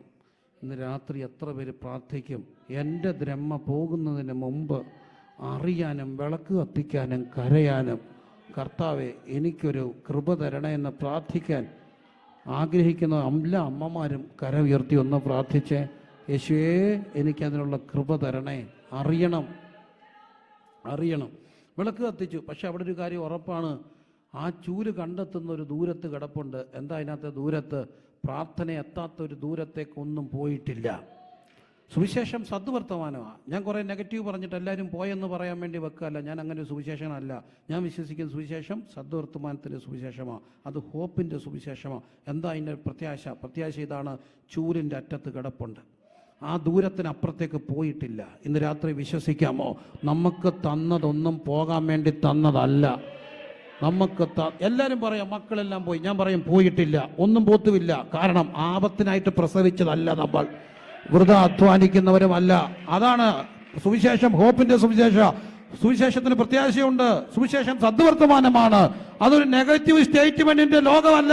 ഞാൻ പോയെന്ന് പറയാൻ നിൽക്കുകയല്ല, പോകുന്ന ദൂരത്ത് കിടപ്പുണ്ട്, നിന്റെ പ്രാർത്ഥനയുടെ ദൂരത്ത് കിടപ്പുണ്ട്. ഇന്ന് രാത്രി പ്രത്യാശയുള്ള ദൈവമക്കൾ പറ, എന്റെ ദൂരത്തുണ്ട്. ഞാൻ ഇന്നും പ്രാർത്ഥിച്ചാൽ അതിനപ്പുറത്തേക്ക് പോയിട്ടില്ല, പോകാൻ എന്റെ ദൈവം അനുവദിക്കത്തില്ല. അതിനല്ല തമ്പുരാൻ തന്നത്. സ്തോത്രം സ്തോത്രം സ്തോത്രം സ്തോത്രം സ്തോത്രം സ്തോത്രം സ്തോത്രം സ്തോത്രം. അപ്പം നോക്കൂ, അത് കണ്ടു കിട്ടും വരെ എങ്ങനെ അന്വേഷിച്ചു? സൂക്ഷ്മത്തോടെ അന്വേഷിച്ചു. കണ്ടു കിട്ടിയാൽ സ്നേഹത്തോടെ. അപ്പൊ കളഞ്ഞു പോകുന്ന ഒരു പ്രായം, കളഞ്ഞു പോകാൻ സാധ്യതയുള്ള ഒരു പ്രായത്തെ ഞാൻ വേദപുസ്തകത്തിൽ കണ്ടത് ഒന്ന് ഉറപ്പിക്കട്ടെ. മർക്കോസിന്റെ സുവിശേഷം കുറിക്കുന്ന ആരെങ്കിലും ഉണ്ടെങ്കിൽ ഒന്ന് കുറിച്ചോണേ. മർക്കോസിന്റെ സുവിശേഷം 5-ാം അധ്യായം അല്ലേ, ഒന്ന് നോക്കട്ടെ. കറക്റ്റ്. മർക്കോസിന്റെ സുവിശേഷം 5-ാം അധ്യായത്തിൽ പള്ളിപ്രമാണിയുടെ വീട്ടിൽ നിന്ന് ഒരാൾ വന്ന് പറഞ്ഞു, കുഞ്ഞ് എന്ത് ചെയ്തു പോയി? മരിച്ചുപോയി. അങ്ങനെ ഗുരുതരാവസ്ഥയിലാന്ന് പറയുന്ന യേശുവിനെ കൊണ്ട് പോകുന്നു. ഇടയ്ക്ക് ഒരു ചെറിയ സ്ത്രീ, ഒരു രക്തസ്രാവക്കാരത്തെ സൗഖ്യമാക്കുന്നു. ഇച്ചിരി സമയം മുമ്പോട്ട് പോകുന്നു. അതിനിടയ്ക്ക് വന്ന് പറഞ്ഞു, കുഞ്ഞ് എന്ത് ചെയ്തു പോയി? മരിച്ചുപോയി. അപ്പം കർത്താവ് പറഞ്ഞൊരു കാര്യമുണ്ടോ? പള്ളി ഭയപ്പെടേണ്ട, വിശ്വസിക്കുക മാത്രം ചെയ്യില്ല. എന്നിട്ട് അതിന് 39-ാമത്തെ വാക്യത്തിൽ കാണുന്നു, കുട്ടി എന്ത് ചെയ്തിട്ടില്ല? മരിച്ചിട്ടില്ല, ഉറങ്ങുന്നത് അത്രേ. ഒരു കാര്യം ഉറപ്പാണ്, തമ്പുരാൻ നമുക്ക് തന്ന ഒന്നും എന്നേക്കുമായിട്ട് നഷ്ടപ്പെടത്തില്ല. വിശ്വസിക്കാവോ? ആമേൻ പറയാമോ? എന്നേക്കുമായിട്ട് നഷ്ടപ്പെട്ടിട്ടില്ല, നഷ്ടപ്പെടത്തുമില്ല. അത് എവിടെ വളർന്നാലും ചൂലെടുക്കാൻ ഒരു അമ്മയുണ്ടോ? അത് ഇന്ത്യയിലായാലും കൊള്ളാം, UK-യിലായാലും കൊള്ളാം, അമേരിക്കയിലായാലും കൊള്ളാം, നഷ്ടപ്പെടത്തില്ല. നഷ്ടപ്പെടാൻ തമ്പുരാൻ തന്നിട്ടില്ലല്ലോ. കളഞ്ഞു കുടിക്കാനല്ലല്ലോ തമ്പുരാൻ തന്നത്. ബാല മരിച്ചിട്ടില്ല, ഉറങ്ങിയ. എത്ര പേരിന്ന് രാത്രി വിശ്വാസത്തോടെ ആ വചനം പറയും, എനിക്ക് തമ്പുരാൻ തന്നതൊന്നും മരിച്ചിട്ടില്ല. ഇന്ന് ഇച്ചിരി ഉഴപ്പി നടക്കുകയായിരിക്കാം, ഇന്ന് ചർച്ചയിൽ വരുന്നില്ലായിരിക്കാം, ഇന്ന് പ്രാർത്ഥിക്കാൻ പറഞ്ഞാൽ പ്രാർത്ഥിക്കുന്നില്ലായിരിക്കാം. അവൻ മരിച്ച പോലെ ഇരിക്കുകയാണെങ്കിലും എൻ്റെ കർത്താവ് വന്ന് കൈവച്ചാൽ അത് ഉണരും. വിളിച്ചോണ്ട് വന്നാൽ എൻ്റെ യേശു വരും. യേശു വന്നിട്ട് എന്ത് ചെയ്യുമെന്നറിയാമോ? അപ്പനെയും അമ്മയെയും തന്നോട് കൂടെ ഉള്ളവരെയും കൂട്ടിക്കൊണ്ട് പോയിട്ട് അകത്ത് കടന്നു. ഒരു കാര്യമേ, വളരെ സെൻസിറ്റീവായിട്ടുള്ള ഒരു കാര്യത്തിനകത്ത് ഏറ്റവും ഹൃദയമുള്ള 3 പേരാ പോകുന്നത്. ആരൊക്കെയാ? യേശുവുണ്ട്, അപ്പനുണ്ട്, അമ്മയുണ്ട്. അതുകൊണ്ട് തമ്പുരാനെ ഓർത്തൊരു ഉപകാരം ചെയ്യണേ. മക്കളെ കൊണ്ട്, കാണുന്നവരെയും കൊണ്ടെല്ലാം പ്രാർത്ഥിപ്പിക്കരുത്, കാണുന്നവരെ എല്ലാം മുമ്പിൽ കൊണ്ട് തലയിട്ട് കൊടുക്കരുത്, നാട്ടുകാരെല്ലാം ഒന്നും പറയണ്ട. അപ്പനും അമ്മയും യേശു നിങ്ങളുടെ ഇടയനും ഉണ്ടോ, കർത്താവ് അത്ഭുതം ചെയ്യും. പോരെ? 3 പേര് മതി. നിങ്ങളുടെ ഇടയൻ വേണം, 2 അപ്പം വേണം, അമ്മ വേണം. അപ്പം നോക്കൂ, അപ്പം കർത്താവ് പറഞ്ഞു, ബാല എന്ത് ചെയ്തിട്ടില്ല, മരിച്ചിട്ടില്ല. ഇവിടെ ഇരിക്കുന്ന എല്ലാ പേരൻസും കരമുയർത്തിയൊന്ന് പറഞ്ഞേ, നമ്മുടെ കുഞ്ഞുങ്ങൾ മരിച്ചിട്ടില്ല, മരിക്കത്തില്ല, നഷ്ടപ്പെട്ടിട്ടില്ല, മരിച്ചിട്ടില്ല, ഉറങ്ങിയ. പക്ഷെ അവിടെ ഒരു പ്രായം എഴുതി വെച്ചിട്ടുണ്ട്. ഡെത്ത് സർട്ടിഫിക്കറ്റ് എഴുതാനാണോ കർത്താവ് വന്നത്? അല്ല. ഡെത്ത് സർട്ടിഫിക്കറ്റ് എടുക്കാൻ വേണ്ടിയാണോ കർത്താവ് ഇത് എഴുതുന്നത്? അല്ല. അങ്ങനെയാണെങ്കിൽ എന്തിനാ അവിടെ പ്രായത്തിൻ്റെ പ്രാധാന്യം? പ്രായത്തിന് പ്രാധാന്യമില്ല. പക്ഷെ ഒരു പ്രായം അവിടെ എഴുതി വെച്ചേക്കുന്നു. ലൂക്കോസും മർക്കോസും എഴുതുന്നുണ്ട്. എത്ര വയസ്സായിരുന്നു? 12 വയസ്സ്. അപ്പോൾ ഈ കളഞ്ഞു പോകാൻ നോക്കുന്ന ഏറ്റവും വലിയ പ്രായം എത്ര? 12 തൊട്ടുള്ള ഒരു പ്രായമാണ്. എന്താ പ്രായത്തിൻ്റെ പ്രത്യേകത? പ്രായത്തിൻ്റെ പ്രത്യേകത എന്താ? 12 കഴിഞ്ഞ് 13 കയറുമ്പോൾ എന്തോ തുടങ്ങും? ടീനേജ് തുടങ്ങും. എന്താ ടീനേജ് എന്ന് പറഞ്ഞാൽ? 13, 14, 15, 16, പിന്നെ 17, 18, 19, and 15. That is what is teenage, അല്ലേ? അപ്പോൾ ആ പ്രായത്തിൽ എന്തിന് സാധ്യതയുണ്ട്? മരിക്കാൻ സാധ്യതയുണ്ട്. അപ്പോൾ ഏറ്റവും കൂടുതൽ വിളക്ക് കത്തിക്കേണ്ട ഒരു പ്രായം എത്ര വയസ്സാ? 12 തൊട്ടുള്ളവരെല്ലാം വിളക്ക് കത്തിച്ചോണം. ഈ 50 റേഷ്യോ കൂടാൻ കാര്യം ഒറ്റ കാര്യം കൊണ്ടാണ്. ഈ 100-ൽ നിന്ന് 10, 10-ൽ നിന്ന് 50-ലേക്ക് പെട്ടെന്നൊരു മാറ്റം ഉണ്ടാകാൻ കാര്യം ഫോണെന്ന് പറഞ്ഞ ഒറ്റ സാധനം. നിഷേധിക്കാമോ? 100 നിന്നു കുറേ നാൾ, പിന്നെ അത് 10ആയി. 10-ൽ നിന്ന് ടുക്കൂന്ന് എത്രയിലോട്ട് പോയി? 50-ലോട്ട് പോയി. 50 പോകാനുള്ള ഒറ്റ കാരണം, ആകെ തൊത്തിയെടുത്ത ഏക കാരണം ഞാൻ കാണുന്ന എന്താ? ഫോണാണ്. അത് പോട്ട് പിള്ളേരെന്ന് പറയും, അപ്പച്ചമ്മയുടെ കയ്യിൽ ഒരെണ്ണം കിട്ടിയാൽ കാണിക്കുന്ന കോപ്രായം കണ്ടാൽ ചുമ്മാ അങ്ങ് ഷെയർ ചെയ്യുക, ഒരു പണിയില്ല. എന്നിട്ട് ഇവർക്കിത് ശരിക്കും അറിയത്തുമില്ല. കാണുന്നിടത്തെല്ലാം ഡൗൺലോഡ് ചെയ്യുന്നുണ്ട്. അറിയാൻ വയ്യാങ്കിൽ മിണ്ടായിരിക്കട്ടെ. എന്തെല്ലാം കുഴപ്പം ഇതെല്ലാം ഒപ്പിക്കുക. അപ്പം നോക്കൂ, ഇതുണ്ടാകുന്ന ഒത്തിരി പ്രശ്നങ്ങളുണ്ട്. ഡിജിറ്റൽ പൊല്യൂഷൻ എന്ന് പറഞ്ഞൊരു സംഭവമുണ്ട്. ഡിജിറ്റൽ പൊല്യൂഷൻ്റെ ഏറ്റവും വലിയൊരു, അതൊന്നും പറയാനല്ല ചിന്തിക്കുന്നത്, ഏറ്റവും വലിയൊരു പ്രശ്നമാണ് ഡിജിറ്റൽ ഡിമിനീഷ്യ. കാരണം ഇതും അധികം നാൾ ഉപയോഗിക്കുന്നവർക്കൊന്നും ഓർമ്മയില്ല. എനിക്കൊരു 500 നമ്പർ അറിയാമായിരുന്നു. എൻ്റെ അമ്മയ്ക്ക് ഒരു 1000, 1500 നമ്പർ അറിയാമായിരുന്നു. കാണാപ്പാടായിരുന്നു. എങ്ങനെ അടിക്കുന്നത് എനിക്കറിയത്തില്ല. ലാൻഡ് ഫോൺ എടുത്ത് വെക്കും, കുത്തുമ്പോൾ എല്ലാം ഓക്കെയാവും. എന്നും വീട്ടിലടിയായിരുന്നു. 5000 രൂപ 6000 രൂപ അന്നത്തെ കാലത്ത് ബില്ല് വരുമായിരുന്നു. പപ്പ കട്ട് ചെയ്യും. പിന്നെ അമ്മ തന്നെ ഇവരെ ആരെങ്കിലുമൊക്കെ ആരെ പിടിച്ചത് പക്ഷെ അമ്മയ്ക്കൊരു 10, എല്ലാം സുവിശേഷക വിലയ്ക്ക് വേണ്ടിയാണ്. 1500 നമ്പറെങ്കിലും അറിയാം. എനിക്കൊരു 1500 നമ്പർ അറിയാമായിരുന്നു. ഇപ്പോൾ എനിക്ക് അത്രയൊന്നും കഷ്ടിച്ചൊരു 100 നമ്പറെങ്കിലും ഓർമ്മ കാണും. ഒരു 20 നമ്പർ കാണാൻ പറയാമോ? 20 നമ്പർ കാണാൻ അറിയാം. ഒരു 10 നമ്പർ കാണാൻ അറിയാം. പറയാം. വലിയ പൊടിക്കുകയാണല്ലോ. ഇംഗ്ലീഷ് ഉണ്ടോ? ഇല്ല, അല്ല, ഭയങ്കര മിട്ടുക്കരല്ലേ ഇവരെല്ലാം. ഒരു 10 നമ്പർ പടപടാന്ന് കാണാൻ പറ. സ്വന്തം നമ്പറെങ്കിലും അറിയോ? അതിന് നോക്കണം. എന്താ കാര്യം? എന്ത് ഉപയോഗിക്കുന്നില്ല? ബുദ്ധി ഉപയോഗിക്കുന്നില്ല. നമ്മളൊരു കടയിൽ ചെന്നിട്ട് പെട്ടെന്ന് കണക്ക് കൂട്ടുകയാണ്. ഇതിന് 15 രൂപ, അതിന് 16 രൂപ, അതിന് 13 രൂപ, അതിന് 14 രൂപ. പടപടാന്നൊന്ന് കൂട്ടി പറയാമോ? കൂട്ടി പറയത്തില്ല. കൂട്ടി പറയണമെങ്കിൽ എന്തോ എടുക്കണം? കാൽക്കുലേറ്റർ എടുക്കണം. എന്താ കാര്യം? ഇത് ഡിജിറ്റൽ ഡിമിനിഷ്യ. കുറേ നാൾ കഴിയുമ്പോൾ ഇതൊന്നും ഓർക്കത്തില്ല, ബ്രെയിൻ ഉപയോഗിക്കുന്നേ ഇല്ല. പോട്ടെ, അതെല്ലാം അതിൻ്റെ ഒരു വശം. എന്തോ ആയിക്കോട്ടെ, പെട്ടെന്ന് ഈ റേഷ്യോ പോകുമ്പോൾ, വല്ലാതെ പോകുമ്പോൾ, ഇതിൻ്റെ ഏറ്റവും വലിയൊരു പ്രായമാണ് എത്ര വയസ്സ്? 12 വയസ്സ്. അപ്പോൾ 12 വയസ്സിൽ അടിയന്തരമായിട്ട് എല്ലാവരും 12 കഴിയുന്നതിന് മുമ്പ് എല്ലാ അമ്മമാരും വിളക്ക് കത്തിച്ച് കുറേ നേരം പ്രാർത്ഥിച്ചോണം. കാരണം 12 എന്തിന് സാധ്യതയുണ്ട്? മരിക്കാൻ സാധ്യതയുണ്ട്. ഇനി വേറൊരു പ്രായം ഉൽപ്പത്തി പുസ്തകം 37-ാമത് അധ്യായത്തിൽ കിടപ്പുണ്ട്. ശ്രദ്ധിച്ചേ, ഉൽപ്പത്തി 37. ഉൽപ്പത്തി, ഞാൻ എന്നിട്ട് അവസാനം എല്ലാം പോയെന്ന് പറയാൻ നിൽക്കുകയല്ല കേട്ടോ, പോയത്തില്ലെന്ന് പറയാൻ തന്നെ നിൽക്കുന്നത്. പോത്തില്ല. എങ്ങനെ പോന്നേ? പോത്തില്ല. കടം കളയാൻ തമ്പുരാൻ തന്നിട്ടില്ല. 37, ഉൽപ്പത്തി പുസ്തകം 37 കാണുന്നു. യാക്കോബിൻ്റെ വംശപാരമ്പര്യം എന്തെന്നാൽ, അടുത്ത വാക്യം, യോസഫിന് 17 വയസ്സ് പ്രായമായപ്പോൾ. യോസഫിന് 17 വയസ്സ് പ്രായം. അപ്പം ഈ ടീനിനകത്തെ ഏറ്റവും വലിയൊരു പ്രായമാണെന്ത്? 17. പണ്ട് വിളിക്കുന്നൊരു പേരുണ്ടായിരുന്നു. എന്താണ്? സ്വീറ്റ് 17, മധുര 17. ഇന്ന് സ്വീറ്റ് 17 ഇല്ല, ഇന്ന് സ്വീറ്റ് 12 ഒക്കെയാണ്. ഈ 17 മുമ്പ് പ്രായം ഉണർന്നു. ഈ പറ്റിപ്പോയത് പണ്ട് 17 ആകുമ്പോഴത്തെ ഉണരത്തുള്ളായിരുന്നു. ഇപ്പം 17 മുമ്പേ ഇതെന്ത് ചെയ്യും? ഉണരും. സ്വീറ്റ് 17 എന്ന് പറയുന്നൊന്നുമില്ല. സ്വീറ്റ് 20s എന്നോ സ്വീറ്റ് 12 എന്നോ 13 എന്നൊക്കെ പറയാം. എനിവേ 17. യോസഫിന് വയസ്സ് എത്രയായി? 17. അന്നത്തെ 17 വയസ്സെന്ന് പറയുമ്പം 17 വയസ്സ് കഴിഞ്ഞാൽ പ്രൊഫഷണൽ കോഴ്സിന് വിടും. അന്നത്തെ പ്രൊഫഷണൽ കോഴ്സ് എന്താ? ആടിനെ വളർത്തുക. അപ്പം യാക്കോബ് മോനെ വിളിച്ച് പറഞ്ഞു, മോനെ നീ പോയി ചേട്ടന്മാരോടൊപ്പം എന്ത് ചെയ്യണം? ആടിനെ നോക്കാൻ പോകണം. അപ്പോൾ ആടിനെ വളർത്താൻ വേണ്ടി പോയി. ചെന്നപ്പോൾ ശേഖേമിൽ ചെന്നപ്പോൾ തന്നെ ചേട്ടന്മാർ ദോതാനി പോയി. അപ്പോൾ അതിൻ്റെ 37:15 ഒരു വാക്യം എഴുതിച്ചിട്ടുണ്ട്. Joseph, 17-year-old young man, he was wandering in the wilderness. വെളിമ്പ്രദേശത്ത് എന്തോ ചെയ്യായിരുന്നു? ചുറ്റി നടക്കാൻ. അപ്പോൾ ഈ 17 പ്രശ്നമുണ്ട്. എന്തിനുള്ള സാധ്യതയുണ്ട്? ചുറ്റാനുള്ള സാധ്യതയുണ്ട്. കൂടുതലും മനുഷ്യൻ ചുറ്റുന്നത് എത്ര വയസ്സിലാണ്? 17 കഴിഞ്ഞ് യൂണിവേഴ്സിറ്റിയിലോട്ടൊക്കെ പോകുന്നു, അല്ലെങ്കിൽ പുറത്തോട്ട് പോകുന്നു. ഈ 17 എന്തിന് സാധ്യതയുണ്ട്? ചുറ്റാൻ സാധ്യതയുണ്ട്. അപ്പോൾ ഈ യോസഫ് ചുറ്റിയാണ്. പക്ഷെ ചുറ്റിയെങ്കിലും ഇവനൊരു ഈ ചുറ്റുന്നവൻ്റെ മേലൊരു സ്വപ്നം കിടപ്പുണ്ട്. എന്താ സ്വപ്നം? സൂര്യനും ചന്ദ്രനും 11 നക്ഷത്രങ്ങളും നിന്നെ നമസ്കരിക്കും. അങ്ങനൊരു വെളിപ്പാട് കിടപ്പുണ്ട്. കറ്റയെല്ലാം നിന്റെ മുമ്പിൽ വീണ് കിടക്കും. അങ്ങനൊരു വെളിപ്പാടുണ്ടോ? ദർശനമുണ്ടോ? എത്ര കറങ്ങിയാലും അവനെ തിരിച്ച് റൂട്ട് മാറ്റി കൊണ്ടുപോകുന്ന ഒരു ദൈവപദ്ധതി വെളിപ്പെടും. സ്വപ്നമുണ്ടോ? യാക്കോബ് അവിടെ ഉള്ളിടത്തോളം കാലം, സ്വപ്നം അവൻ്റെ മേൽ ഉള്ളിടത്തോളം കാലം 17കാരൻ ആ 17 ഒന്ന് കറങ്ങാൻ നോക്കിയാലും തമ്പുരാൻ അവനെ വിടത്തില്ല. റൂട്ട് മാറ്റി കൊണ്ടുവരുന്ന ഒരു ദൈവത്തിൻ്റെ പദ്ധതിയുണ്ട്. അവിടെ ഒരു സ്ട്രേഞ്ചർ വന്നിട്ട് അവനോട് ചോദിക്കുന്നു, നീ എന്തെടുക്കുക എന്നെ ഇങ്ങനെ കറങ്ങുന്നത്? അവൻ പറഞ്ഞു, ചേട്ടന്മാരെ കണ്ടില്ല. ഞാൻ കണ്ടു ദോതാനിൽ. അതുകൊണ്ടാണ് യോസഫിൻ്റെ ചരിത്രം വഴിമാറുന്നത്. ഇല്ലെങ്കിൽ അവിടെ കിടന്ന് കറങ്ങി അവൻ അവിടെ അവസാനിച്ചു പോയേനെ. പക്ഷെ അങ്ങനെ അവസാനിക്കാനല്ലല്ലോ തമ്പുരാൻ അവനൊരു സ്വപ്നം കൊടുത്തേക്കുന്നത്. ഇന്ന് രാത്രി പറയട്ടെ, സ്വപ്നങ്ങളുണ്ടോ, ദർശനങ്ങളുണ്ടോ, ഒരു കാരണവശാലും കറങ്ങിക്കളയാനുള്ളതല്ല.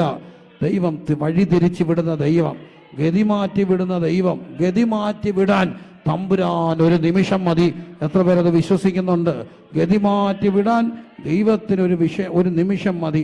ഇപ്പം അലേർട്ടാകണ്ട. കളഞ്ഞു പോകാൻ സാധ്യതയുള്ള 2 ഉറക്കെ പറഞ്ഞേ. എത്ര വയസ്സ്?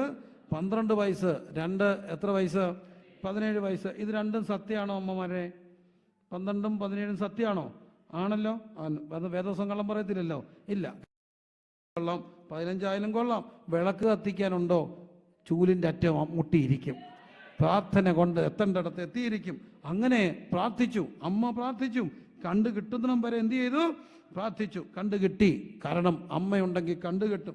3ാമത്തെ ഒരു ഉദാഹരണം ഇവിടെ പറയുന്നു. ഒരപ്പൻ എത്ര മക്കളുണ്ടായിരുന്നു? 2 മക്കള്. റേഷ്യോ കുറയാണ്. ഒരപ്പൻ എത്ര മക്കള്? 2 മക്കള്.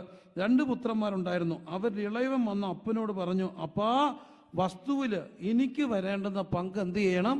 തരണമെന്ന് പറഞ്ഞു. എനിക്ക് വരേണ്ട പങ്ക് എന്ത് ചെയ്യണം? തരണമെന്ന് പറഞ്ഞു. പങ്ക് ചോദിച്ചു. അന്നും ഇന്നും എല്ലാം നമ്മുടെ ഒരു നാടിൻ്റെ സമ്പ്രദായത്തിൽ ഈ അപ്പൻ്റെ സ്വത്തിനൊക്കെ ഭയങ്കര പ്രാധാന്യമുള്ളൊരു കാര്യമാണ്. എത്ര മൂടാൻ സ്വത്തുണ്ടെങ്കിലും നമ്മൾ പറയും നമുക്ക് നമ്മുടെ അപ്പൻ്റെ എന്തോ വേണം? അവകാശം വേണം. പക്ഷേ ഈ അപ്പൻ്റെ സ്വത്ത് കിട്ടുന്നത് സാധാരണ എപ്പോഴാണ്? അപ്പൻ എന്ത് ചെയ്ത് കഴിയുമ്പോഴാണ്? മരിച്ചു കഴിയുമ്പോൾ വില്ലെഴുതി വെക്കും. പറയും, ഞാൻ മരിച്ചിട്ട് എൻ്റെ കാലശേഷമാണ് നിങ്ങൾക്ക് ഈ വസ്തു കിട്ടുന്നത്. അപ്പോൾ അപ്പം ഈ വസ്തു കിട്ടണമെങ്കിൽ അപ്പൻ എന്ത് ചെയ്യണം? മരിക്കണം. പക്ഷേ അപ്പൻ ജീവിച്ചിരിക്കുമ്പോഴേ വന്ന് എന്ത് ചോദിച്ചു? അവകാശം ചോദിച്ചു. അങ്ങനെയാണ് ഇവൻ്റെ മനസ്സിൽ ആരും ഓൾറെഡി മരിച്ചു. അപ്പം മരിച്ചു. എപ്പോഴും ഓർത്തോണം, നമ്മൾ ഇതെല്ലാം കിട്ടിയിട്ട് നാട്ടിലെ ഒരു പ്ലാവിൻ്റെ അറ്റത്ത് പോയി വഴക്കുണ്ടാക്കുമ്പോൾ ഓർത്തോണം, ബന്ധം മരിച്ചവനെ വീട്ടിൽ വഴക്കുണ്ടാക്കത്തുള്ളൂ. സത്യമായിട്ട് സങ്കടം തോന്നിയിട്ടുണ്ട്. ഇട്ടുകൂടാൻ സ്വത്തുണ്ടായിട്ടും നാട്ടിൽ വന്നിട്ട് അപ്പൻ അതിന് കൊടുത്തെന്നും പറഞ്ഞുകൊണ്ട് വീട്ടിൽ കിടന്ന് ഉച്ചമൂട് വഴക്കുണ്ടാക്കുന്ന UK-കാരെ ഞാൻ കണ്ടിട്ടുണ്ട്. എന്നോട് ക്ഷമിക്കണേ, എല്ലാവരും അല്ലെങ്കിലും കണ്ടിട്ടുണ്ട്. ഒരുത്തൻ എന്നോട് പറഞ്ഞു, ഞാൻ വീട്ടിൽ പോയിട്ട്, ഞാൻ എൻ്റെ ഭാര്യ വീട്ടിൽ പോയിട്ട് 1 മാസം ഞാൻ എൻ്റെ വീട്ടിൽ പോയി എൻ്റെ അപ്പനെ കണ്ടില്ല. ഞാൻ കണ്ടില്ല. കാരണം എന്നാ, അപ്പന് പകുതി മുക്കാൽ വസ്തു അളിയനും പെങ്ങൾക്കും കൊടുത്തു. അതുകൊണ്ട് ഞാൻ എന്തോ ചെയ്തില്ല, കണ്ടില്ല. അളിയനും പെങ്ങളും ഇച്ചിരി ക്ഷീണമായതുകൊണ്ട് അപ്പം കൊടുത്ത. കാരണം അപ്പൻ്റെ വസ്തുവിന് ശരിക്കും ആർക്കാ റൈറ്റ്? അപ്പനേ ഉള്ള റൈറ്റ്. ജീവിച്ചിരിക്കുമ്പോൾ അപ്പനെന്തും ചെയ്യാം. പക്ഷേ വസ്തുവിന് വഴക്കുണ്ടാക്കുന്നവരെല്ലാം ഓർത്തോണം, ബന്ധങ്ങളിൽ എന്തു ചെയ്തവരാ? മരിച്ചവരാ. ബന്ധം മരിച്ചവനെ വഴക്കുണ്ടാക്കത്തുള്ളൂ വീട്ടിൽ. ബന്ധം മരിക്കാത്തവൻ ഒരിക്കലും എന്തു ചെയ്യത്തില്ല, വഴക്കുണ്ടാക്കത്തില്ല. ഇവൻ്റെ ബന്ധം മരിച്ചു. ജീവിച്ചിരുന്നപ്പോഴേ ഇവനിൽ ആര് മരിച്ചു കാണും? അപ്പം മരിച്ചു. അതുകൊണ്ടാണ് ഇവൻ അപ്പനോട് എന്തോ ചോദിച്ചത്? അവകാശം ചോദിച്ചു. പക്ഷെ ഒരു കാര്യം, മകൻ്റെ മനസ്സിൽ നിന്ന് അപ്പം മരിച്ചാലും അപ്പൻ്റെ മനസ്സിൽ നിന്ന് ഒരിക്കലും മോൻ മരിക്കത്തില്ല. മകൻ്റെ മനസ്സിൽ അപ്പൻ ഇല്ലെങ്കിലും അപ്പൻ്റെ മനസ്സിൽ എന്നും ആര് കാണും? മോൻ കാണും.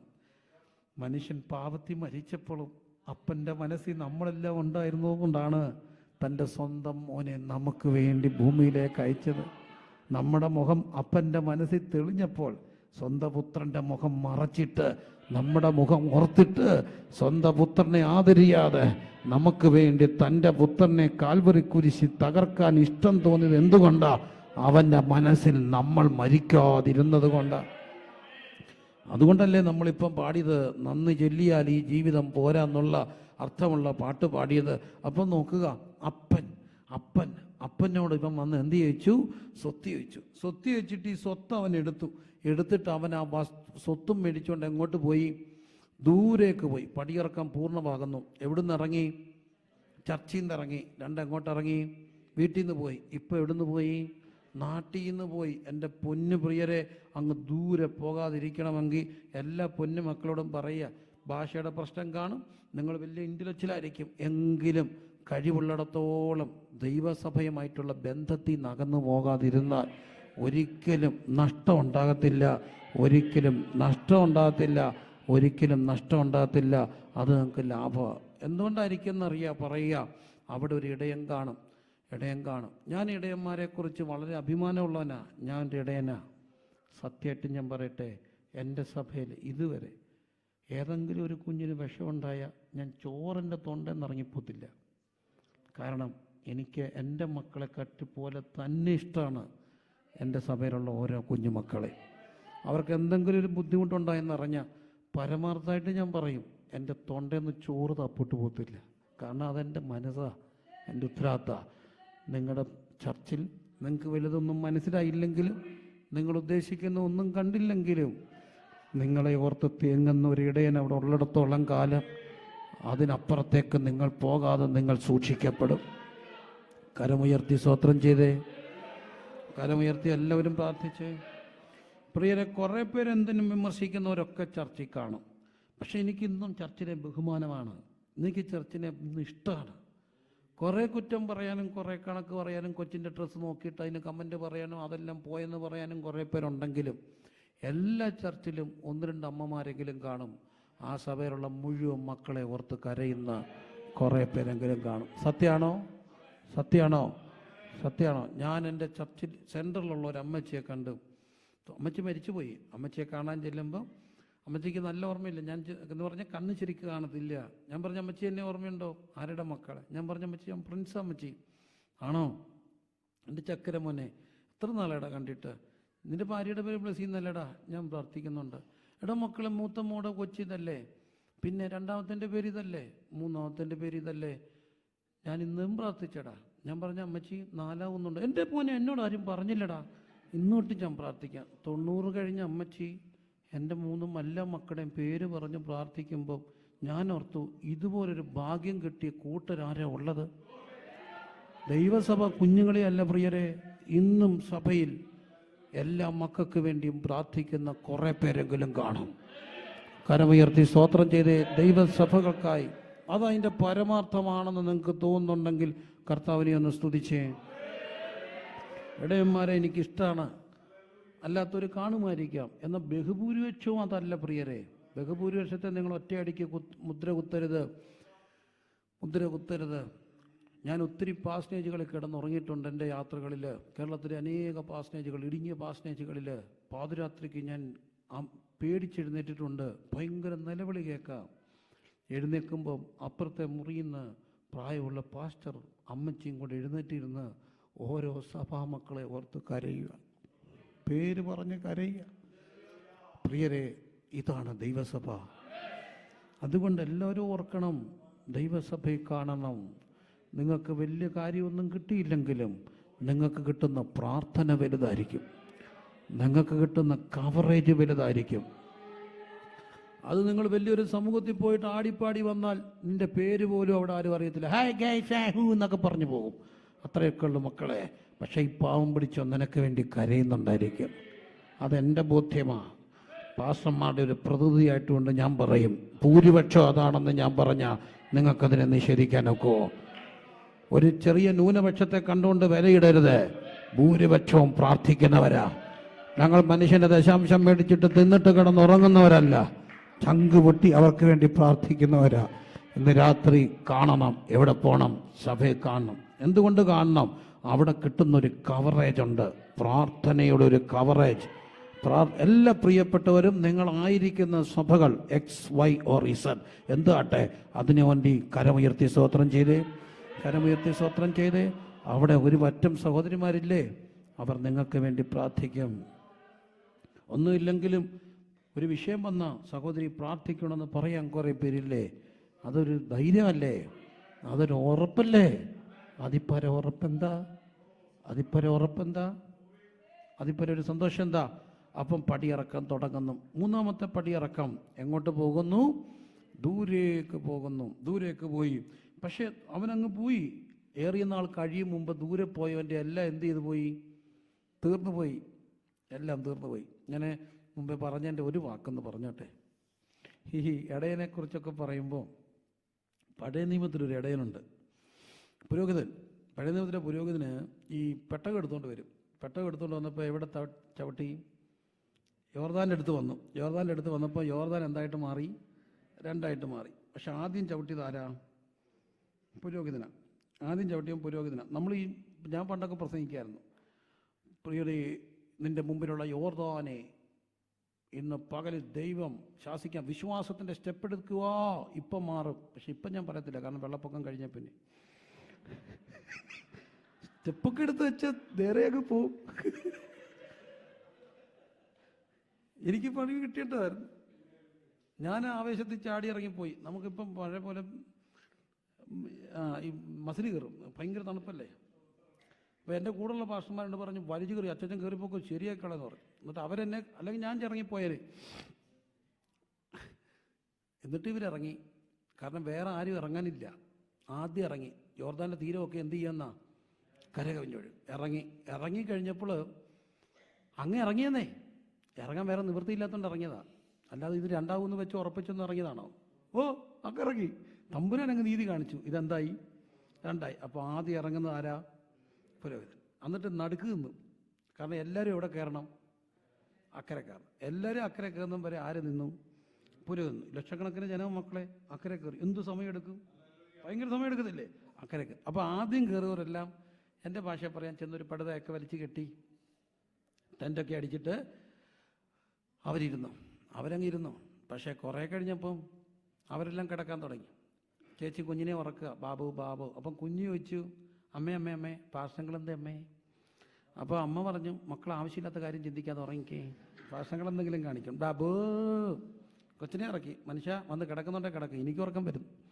എല്ലാവരും ഉറങ്ങി. പക്ഷേ ഒരു വീട്ടിൽ ഉറങ്ങാൻ ഒക്കത്തില്ല. ഇനി ആരുടെ വീടാ?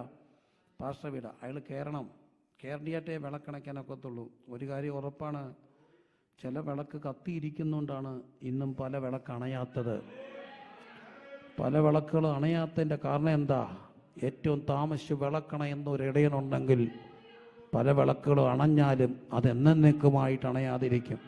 ഇന്ന് രാത്രി എന്നെ കേൾക്കുന്ന എല്ലാ ഇടയന്മാരും താമസിച്ച് വിളക്കണയ്ക്കട്ടെ, ആദ്യം വിളക്ക് കത്തട്ടെ. അപ്പോൾ ഒരു കാര്യം ഉറപ്പാണ്, അവർ ഉറച്ചു നിന്നാലേ ഇതെല്ലാം അക്കരെ കയറത്തുള്ളൂ. ഇടയൻ അപ്പോൾ ഈ മോൻ അങ്ങ് ദൂരെ പോയി. മുട്ടുവന്നപ്പോൾ എന്ന് പറഞ്ഞാൽ വല്ലാത്ത ക്ഷാമം വന്നു, അവനൊന്നും കിട്ടുന്നില്ല. അപ്പോൾ അവൻ അന്വേഷിച്ചു. അവൻ പറയുകയാണ്, ഞാൻ എൻ്റെ അപ്പൻ്റെ അടുക്കിലേക്ക് എന്ത് ചെയ്യും, പോകും. മാനസാന്തര പടിയിറക്കം തുടങ്ങി. പക്ഷെ തിരിച്ചു കയറുകയാണ്.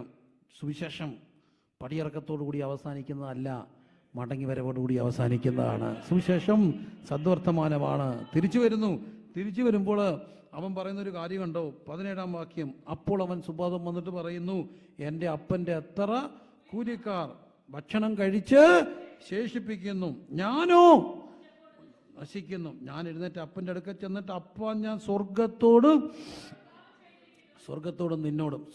അപ്പം അന്ന് ദൈവമെന്ന് യാഹ്വേ എന്ന് പറയാൻ പേടിയാണ്. നിന്റെ ദൈവമായ യഹോവയുടെ നാമം നീ എന്തെടുക്കാൻ പാടില്ല, വൃഥാ എടുക്കൽ. അതുകൊണ്ട് യാഹ്വേ എന്ന് പറയാൻ പേടിയായതുകൊണ്ട് സബ്സ്റ്റിറ്റ്യൂട്ടായിട്ട് ഉപയോഗിക്കുന്ന ഒരു പദമാണ് സ്വർഗം, ഈക്വൽ ടു ഗോഡ്, അതാണ് അർത്ഥം. പക്ഷേ സബ്സ്റ്റിറ്റ്യൂട്ട് വാർഡാണ് സ്വർഗം. സ്വർഗത്തോട് നിന്നോട് ഞാൻ എന്ത് ചെയ്തു, പാപം ചെയ്തു. എന്നിട്ട് അവൻ പറയുകയാണ്, എന്നിട്ട് അതിൻ്റെ ആദ്യത്തെ വാക്ക്, ഞാനോ വിശപ്പ് കൊണ്ട് മരിക്കുന്നു, എൻ്റെ അപ്പൻ്റെ വീട്ടിൽ എത്ര കൂലിക്കാരെന്ത് ചെയ്യുന്നു, തിന്ന് ശേഷിപ്പിക്കും. എനിക്കതങ്ങ് ഭയങ്കരമായിട്ട് ഇഷ്ടപ്പെട്ട. ഈ മോൻ അങ്ങ് ദൂരെ പോയിട്ട് അവർ തിരിച്ചു വരാൻ തുടങ്ങുമ്പോൾ അവൻ ചിന്തിക്കുന്നൊരു കാര്യമുണ്ട്, എൻ്റെ അപ്പൻ്റെ വീട്ടിൽ എത്ര കൂലിക്കാർ തിന്ന് എന്ത് ചെയ്യുന്നു, ശേഷിപ്പിക്കുന്നു. ചരിത്രം അറിയാവുന്നുണ്ട് പറയാണ്. നിങ്ങൾക്കെല്ലാം ചരിത്രം അറിയാം. എല്ലാവർക്കും ഇവിടെ വന്നിട്ട് ഇത്ര കുഞ്ഞുങ്ങളൊക്കെ അല്ലേ ഇവിടെ ജനിച്ചു വളർന്ന്, 2,00,000 പേരും നാട്ടിൽ നിന്ന് വന്നാലേ, വന്നിട്ട് 10-20 വർഷം അല്ലെങ്കിൽ 25 വർഷത്തിൽ താഴെയുള്ള ചരിത്രമല്ലേ ഉള്ളൂ. അങ്ങനെയാണ് ഞാൻ ചോദിച്ചോട്ടെ, കൂലിക്കാർ തിന്നിട്ട് എന്ത് ചെയ്യുക, ശേഷിക്കുക. പണ്ടത്തെ കാലത്ത് കൂലിക്കാർക്ക് ഭക്ഷണം കൊടുക്കത്തില്ല. അടിയാനും തമ്പ്രാക്കന്മാരുടെ ഒരു ലോകം. അപ്പം വയലിൽ കിടന്ന് ഇവർ കഷ്ടപ്പെടും. ഉച്ചയ്ക്ക് ഉണ്ണാൻ വരുന്ന ആരുടെ മുറ്റത്താ, തമ്പ്രാൻ്റെ മുറ്റത്താ. തമ്പ്രാന്ന് പറഞ്ഞാൽ ഭയങ്കര മാനേജറാണ്, അയാളാണ് ലാൻഡ് ലോഡാണ്. അയാളെടുക്ക വരും. അപ്പം മുറ്റത്തൊരു കുഴി കുഴിച്ചിട്ട് അതിനകത്തൊരു ഇലക്കുമ്പിളിനകത്താണ് കഞ്ഞി വിളമ്പുന്നത്. അതുകൊണ്ടാണ് ഒരു ചൊല്ലുണ്ട്, കോമരനെന്നും കഞ്ഞി കുമ്പിളിലാണ്. നിറച്ചു കൊടുക്കത്തില്ല. നിറച്ചു കൊടുത്താൽ ഉച്ചക്കിറങ്ങുമ്പം പണിയത്തില്ല. അപ്പോൾ ഇവരെന്ത് ചെയ്യുന്നൊരു കുത്തും. അപ്പോൾ ഈ കഞ്ഞിവെള്ളം അങ്ങ് താപ്പോട്ട് പോകും. അപ്പം ചെല്ലാണ് ഇച്ചിരി കൂടെ കഞ്ഞി കൊടുക്കും. എന്നിട്ടും നിറച്ചു കൊടുക്കത്തില്ല. കൂലിക്കാർ പട്ടിണിയായിരിക്കും. വൈകിട്ട് വന്നിട്ട് പറയും, ഇത്ര പറ കൂലി. അപ്പം പറയും, ഇത്രയൊന്നും ഇല്ല, അത്രയേ ഉള്ളൂ, അത്രയല്ല. നിന്ന് നോക്കിയാൽ കാര്യസ്ഥൻ്റെ അടി വരും. അതുകൊണ്ട് കരഞ്ഞുകൊണ്ട് പോകും. ഒത്തിരി കഥകളുണ്ട്, ഒത്തിരി പാട്ടുകളെല്ലാം അന്ന് ഇറങ്ങിയത് ഇതുമായിട്ടൊക്കെ ബന്ധപ്പെട്ടതാണ്. മലയൻ്റെ മാടത്ത പാട്ടുപാടി, മഴയങ്ങ് നിന്നപ്പം മാനം തെളിഞ്ഞപ്പം മലയൻ്റെ മാടത്ത പാട്ടുപാടി. വാഴക്കൊല പറിക്കാൻ വന്നപ്പോഴത്തേന് തമ്പ്രം വെട്ടിക്കൊണ്ട് പോന്നു. ഇതെല്ലാം കഥകളാണ്. എല്ലാം ആ ഒരു സാമൂഹ്യ ബന്ധങ്ങളൊക്കെ ആയിട്ട് ബന്ധപ്പെട്ട. പക്ഷേ ഇന്ന് തമ്പ്രാക്കന്മാരില്ല. എന്താ കാര്യം? കൂലിക്കാരൻ്റെ കണ്ണീര് വീണിടത്തൊന്നും തമ്പ്രാക്കന്മാരില്ല. ഉണ്ടോ? ഇല്ല. പക്ഷേ ഇവിടുത്തെ തമ്പ്രാൻ്റെ പ്രത്യേകത എന്നാണെന്നറിയാം, ഈ അപ്പൻ്റെ വീട്ടിൽ കൂലിക്കാരുടെ കണ്ണീര് വീണിട്ടില്ല. കണ്ണീര് വീഴാത്ത അപ്പൻ്റെ വീട്ടിലെ മക്കൾ എവിടെ പോയാലും മടങ്ങി വരും. ഒരു കാര്യം ഉറപ്പാക്കിക്കോണേ, ആരുടെയും വീട്ടിൽ കണ്ണീര് വീഴാനിടയാകല്ലേ. സ്തോത്രം ചെയ്തേ. എന്ത് വീഴരുത്? കണ്ണീര് വീഴരുത്. ഗൗരവത്തോട് പറയുക, കണ്ണീര് വീഴരുതേ. ഒത്തിരി വീടുകളിൽ ദൈവദാസന്മാരുടെ കണ്ണീര് കിടപ്പുണ്ട്. പരമാർത്ഥം ദൈവദാസന്മാരുടെ കണ്ണീര് കിടപ്പുണ്ട്. നിങ്ങളുടെ വീട്ടിൽ ദൈവദാസൻ്റെ കണ്ണീര് കിടപ്പുണ്ടെങ്കിൽ തമ്പുരാനോട് ഏറ്റു പറഞ്ഞോണേ. കണ്ണീര് വീഴരുത്. പല വീട്ടിലും ഇന്നും പ്രത്യേകത, കെട്ടിക്കൊണ്ട് വരും. കെട്ടി വന്നു കഴിഞ്ഞപ്പോഴാണ് ഇവൻ അറിയുന്നത് അവൾ കറുത്താണ്. കെട്ടുന്നതിന് മുമ്പ് നോക്കണ്ടേ? വാ വിളിച്ച് നോക്കണം. നോക്കത്തില്ല. കെട്ടിക്കഴിഞ്ഞപ്പോഴാണ് അവന് പോരാത്തത്. പിന്നെ ഇതിനോട് മിണ്ടത്തില്ല, കൂടെ കൊണ്ടു നടക്കത്തില്ല. ഇതിൻ്റെ പൈസ വേണം, വേറൊന്നും വേണ്ട. ഈ പെണ്ണുങ്ങൾ കിടന്ന് കരയും. പെണ്ണിൻ്റെ കണ്ണീര് വീണോ അതിൻ്റെ ഉണ്ടല്ലോ ടൈലിളകും. കാരണം ആസിഡായി കണ്ണീര്. ഒരു കാരണം വെച്ചാൽ, എൻ്റെ പൊന്നു ചേട്ടന്മാരെ, ഈ പെണ്ണുങ്ങളെ കരയിപ്പിക്കരുത്. ഇതുങ്ങൾ കരയുകയും ചെയ്യും. കരയിപ്പിക്കരുത്. കരയിപ്പിക്കുന്ന ചേട്ടന്മാരുണ്ട്. തിരിച്ചും അപൂർവമായിട്ടൊക്കെ പെണ്ണുങ്ങളും ഉണ്ടായി. പൈസയുടെ ഹുങ്ക് അങ്ങോട്ട് വന്നു കഴിയുമ്പോൾ ചെറുക്കനെ ഇട്ടെന്ത് ചെയ്യും? കരയിപ്പിക്കും. ചെറുക്കൻ്റെ വീട്ടിൽ 10 പൈസ കൊടുപ്പിക്കത്തില്ല. അവിടെ നിന്നുണ്ടൊരു അമ്മ കരയും. എനിക്കൊരു അനുഭവം ഉണ്ടായി, കേൾക്കണം. ഈ നാട്ടിൽ വെച്ചുണ്ടായതാണ്. ഇനിയിപ്പോൾ 5-6 പ്രാവശ്യം വന്നേ. ഇവിടെ തന്നെ ഒരു സ്ഥലത്ത് പോയി. നിങ്ങളെല്ലാം നല്ല മനുഷ്യരാണ്. ഈ ഒരു സ്ഥലത്ത് പോയി, ഇച്ചിരി ദൂരെ ഒരു സ്ഥലത്ത് പോയി. ലിവർപൂളല്ല, ഞാൻ ആദ്യമായിട്ടല്ലേ ഇവിടെ വരുന്നത്. ആദ്യമായിട്ടായിരുന്നു. അതുകൊണ്ടല്ലേ പ്രസംഗിക്കുന്നത്. ആദ്യമായിട്ട് വരാം. അപ്പം ഞാനത് ഒരു സ്ഥലത്ത് പോയി. അപ്പോൾ എൻ്റെ കൂടെ എൻ്റെ കസിനുണ്ട്. എൻ്റെ കസിൻസൊക്കെ എന്നോട് ഭയങ്കര സ്നേഹമുള്ളവരാ. അപ്പോൾ എൻ്റെ കസിൻ എന്നോട് പറഞ്ഞേട്ടാ നമുക്ക് ഇന്നിട്ട് വൈകിട്ട് ഒരു വീട്ടിൽ പോകണം, നീ വലിയ കൗൺസിലറാന്നൊക്കെ. ഇതൊക്കെ ഒരു ഞാൻ പറഞ്ഞിട്ടുണ്ട്, നീ പോകണമെന്ന് പറഞ്ഞു. ശരി, ഞാൻ പറഞ്ഞു ചെല്ലാന്ന് പറഞ്ഞു. അപ്പോൾ ഇച്ചിരി ദൂരെയാന്ന് വെച്ചോ, ദൂരെയാണ് കേട്ടോ, പരമാർത്ഥമായിട്ടും ദൂരെയാണ്. യു കെയുടെ പാർട്ടാണ്, ഞങ്ങൾ ദൂരെയാണ്. ഞാൻ ഇനി അത്രയും പറയുന്നുള്ളൂ. ഓക്കെ, എനിവേ, അപ്പം അവിടെ ചെന്നപ്പം പണൂത്ത് വിറച്ചിരിക്കുകയാണ്. ഇതുങ്ങൾ അത് റീഫില്ല് ചെയ്യുകയാണ്, അവിടുത്തെ ടോപ്പപ്പ് ചെയ്യുന്ന ഒരു ഗ്യാസ് ടോപ്പപ്പ് ചെയ്യുക. അത് പിന്നെ എനിക്കറിയുന്നു. അപ്പോൾ എന്നെ അങ്ങ് വിറക്കുകയാണ്. അപ്പോൾ ഈ കൊച്ചുങ്ങൾ വന്നിരിക്കുന്നു, ഇതുങ്ങളെയും വിറയ്ക്കുന്നു. അപ്പം ഞാൻ ചോദിച്ചു, ഇതെന്നെ മക്കളെ വിറയ്ക്കുന്നെങ്കിൽ ഇത് ഹീറ്ററില്ലേ? അപ്പോഴാണ് പറയുന്നത്, കഴിഞ്ഞ പ്രാവശ്യത്തെ ഞാനാണ് അടച്ചത്, ഇപ്പോൾ ഇയാളോട് അടയ്ക്കാൻ പറഞ്ഞു, അയാൾ അടച്ചില്ല, അതുകൊണ്ട് ഞാനും അടച്ചില്ല, ഞാനും അടയ്ക്കത്തില്ല. എന്നിട്ട് ഇതുങ്ങളെ വിറയ്ക്കുക. അപ്പോൾ പറയാം പുട്ട് മോർ ജാക്കറ്റ്. അതാ അതിനിടയ്ക്ക് 3 എണ്ണം ഉണ്ട് ഈ വിറയ്ക്കുന്ന പിള്ള. പിന്നീട് ഇരിക്കുക, ഇതിങ്ങനെ ബൊമ്മ കച്ചിത്തോറ് പോലെ നിൽക്കുക, ഇതെല്ലാം കൂടെ വാരിയിട്ട്. എന്നാലും തണുപ്പാ. എനിക്കങ്ങ് ദണ്ണം വന്നു, ഞാനങ്ങ് വല്ലാതെ എണ്ണപ്പെടുക. അപ്പം ഞാൻ ചോദിച്ചു, മക്കളെ വല്ലതും കഴിച്ചോ? അപ്പം പറഞ്ഞു, പിസ്സ മേടിച്ചത്. ഏതാണെന്നറിയാം? ഓഫർ ഇട്ട പിസ്സ. അത് മിനിഞ്ഞാന്ന് അയാൾ മേടിച്ചതാണ്, ഫ്രീസറിൽ വെച്ച് ചൂടാക്കി കൊടുക്കുക. അതും മേടിച്ചിട്ടില്ല, കഴിച്ചിട്ടില്ല, കാരണം വാശിയാണ്. ഞാൻ ചോദിച്ചപ്പോൾ പറഞ്ഞു, അമ്മയുടെ അവിടെ അച്ചായന് അറ്റാക്ക് വന്നപ്പോൾ ഇവള് പൈസ അയപ്പിച്ചില്ല, ചികിത്സ കിട്ടാതെ അയാൾ മരിച്ചു. അയാളുടെ അച്ഛൻ അസുഖം വന്നപ്പോൾ ഇവള് പൈസ അയപ്പിച്ചില്ല, ചികിത്സ കിട്ടാതെ രണ്ടപ്പനും മരിച്ചു. അപ്പോൾ എൻ്റെ രോക്ഷം അങ്ങ് ഇളകി. അപ്പോൾ എന്നെ കൊണ്ടുപോയത് എൻ്റെ കസിൻ എൻ്റെ ചെവി പറഞ്ഞു, ഇവളെ സപ്പോർട്ട് ചെയ്തോണം. ഞാൻ ചോദിച്ചു, അതന്നെ, അവൾ ഇഷ്ടപ്പെട്ട പൈസ തരും, നമുക്കങ്ങ് പോയാൽ പോരെ. നമുക്ക് എന്താ ഞങ്ങളുടെ ഉള്ളൊക്കെ പഠിക്കുന്നത്, എൻ്റെടാ നമുക്കിത് ഏതായാലും ശരിയാകാൻ പോകുന്ന കേസ് കേട്ടല്ല, പള്ളിക്കെട്ടാ, നീ അതൊന്ന് സപ്പോർട്ട് ചെയ്തിട്ടൊക്കെ പോകും. ഞാൻ പറഞ്ഞു, ഞാൻ സപ്പോർട്ട് ചെയ്തില്ല, എനിക്ക് സ്വർഗത്തിച്ചുണ്ട്. ഞാൻ എന്നിട്ട് പറഞ്ഞു, ഈ കൊച്ചൻ നിന്നോട് ഞാനൊരു കാര്യം പറഞ്ഞേക്കാം, അഹങ്കാരത്തിന് കയ്യും കാലും വേണം. നീ ആരാന്ന് എനിക്കറിയാം, നിൻ്റെ വീട്ടുകാരാരാന്ന് എനിക്കറിയാം, നീ എങ്ങനെ ഇവിടെ വന്നെന്ന് എനിക്കറിയാം, കുറച്ചൊക്കെ നിൻ്റെ ദേശവും ചരിത്രമൊക്കെ എനിക്കറിയാം. ഒരു കാര്യം ഞാൻ, ഈ കൊച്ചുങ്ങളെ വിറപ്പിച്ചതിന് എന്നെ 1/2 മണിക്കൂർ ഇരുത്തി വിറപ്പിച്ചത് തമ്പുരാൻ കണക്ക് ചോദിക്കും. ഞാൻ പിന്നെ കേട്ടത്, അടുത്ത അടിയുണ്ടായപ്പോൾ ആരാണ്ട് അടുത്തുള്ളൊരു പോലീസിനെ വിളിച്ചു, അവനെ റിപ്പോർട്ട് ചെയ്തു.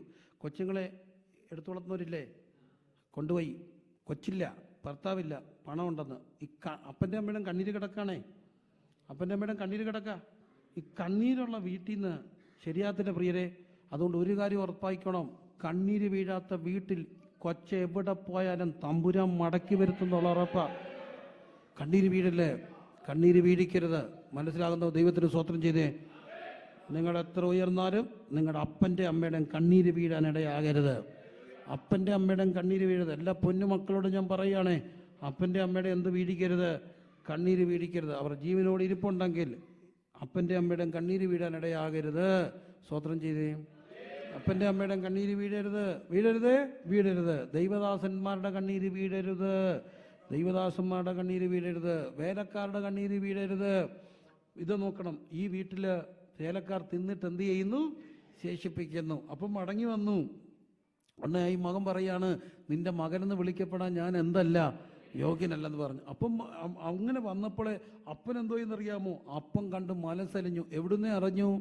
ദൂരെ നിന്ന് അറിഞ്ഞു. ഇവനങ്ങ് ഷാബിയായിട്ട് വരിക. ഇത്ര ദിവസമായി പോയിട്ട് കുറേ നാളായില്ലേ മക്കളെ, ഇവനെ കണ്ടാൽ അറിയോ? ഇല്ല. ഞാൻ പറയാം, അറിയത്തില്ല. എന്നാ കാര്യം എന്നറിയാമോ? എൻ്റെ ഒരു അനുഭവം, ഞങ്ങളൊരു വീട്ടിൽ പോയി. അപ്പോൾ ഒരു ആൻറ്റി ഞങ്ങൾക്ക് ചായയും കാപ്പിയൊക്കെ തരുന്നു. ഞങ്ങൾ 3-4 പേരുണ്ട്. കുറേ നേരം ഇരുന്ന് വർത്താനം പറഞ്ഞു. ഞങ്ങൾ ഒന്നിച്ചിരുന്ന് വർത്താനം പറഞ്ഞ് ഈ ആൻറ്റി ഞങ്ങൾക്ക് ചായയും കാപ്പിയും എല്ലാം കൊണ്ട് തരുന്നു. അപ്പോൾ അവിടെ ഷോക്കേസിൽ ഒരു നല്ല സ്ത്രീയുടെ ഒരു ഫോട്ടോവും ഒരു മുടിയൊക്കെ നല്ല നീണ്ട ഒരു സഹോദരിയുടെ നല്ല ഫോട്ടോ. അപ്പം ഞാൻ എൻ്റെ കൂടെ വന്നാണ് ആൻറ്റിമാരോട് ചോദിച്ചു, ഈ ഫോട്ടോ ഇരിക്കുന്ന ആളെ നിങ്ങൾ എവിടെയെങ്കിലും കണ്ടിട്ടുണ്ടോ? അവർ കുറേ നേരം നോക്കുകയാണ്.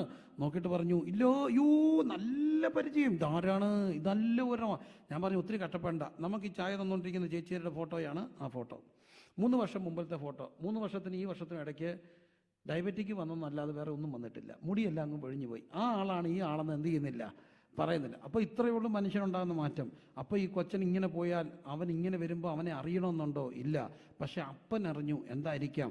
അവൻ ഇന്ന് എവിടെയാണെന്ന് ഹൃദയദൃഷ്ടിയിൽ അറിയാനുള്ള ഒരു വെളിപ്പാടുള്ള അപ്പനായിരിക്കണം ഈ അപ്പന് വേണം. അമ്മയ്ക്ക് മാത്രം പോരാ, അപ്പനും മകൻ്റെ എവിടെയാണെന്നുള്ളതിൻ്റെ അറിവ് വേണം.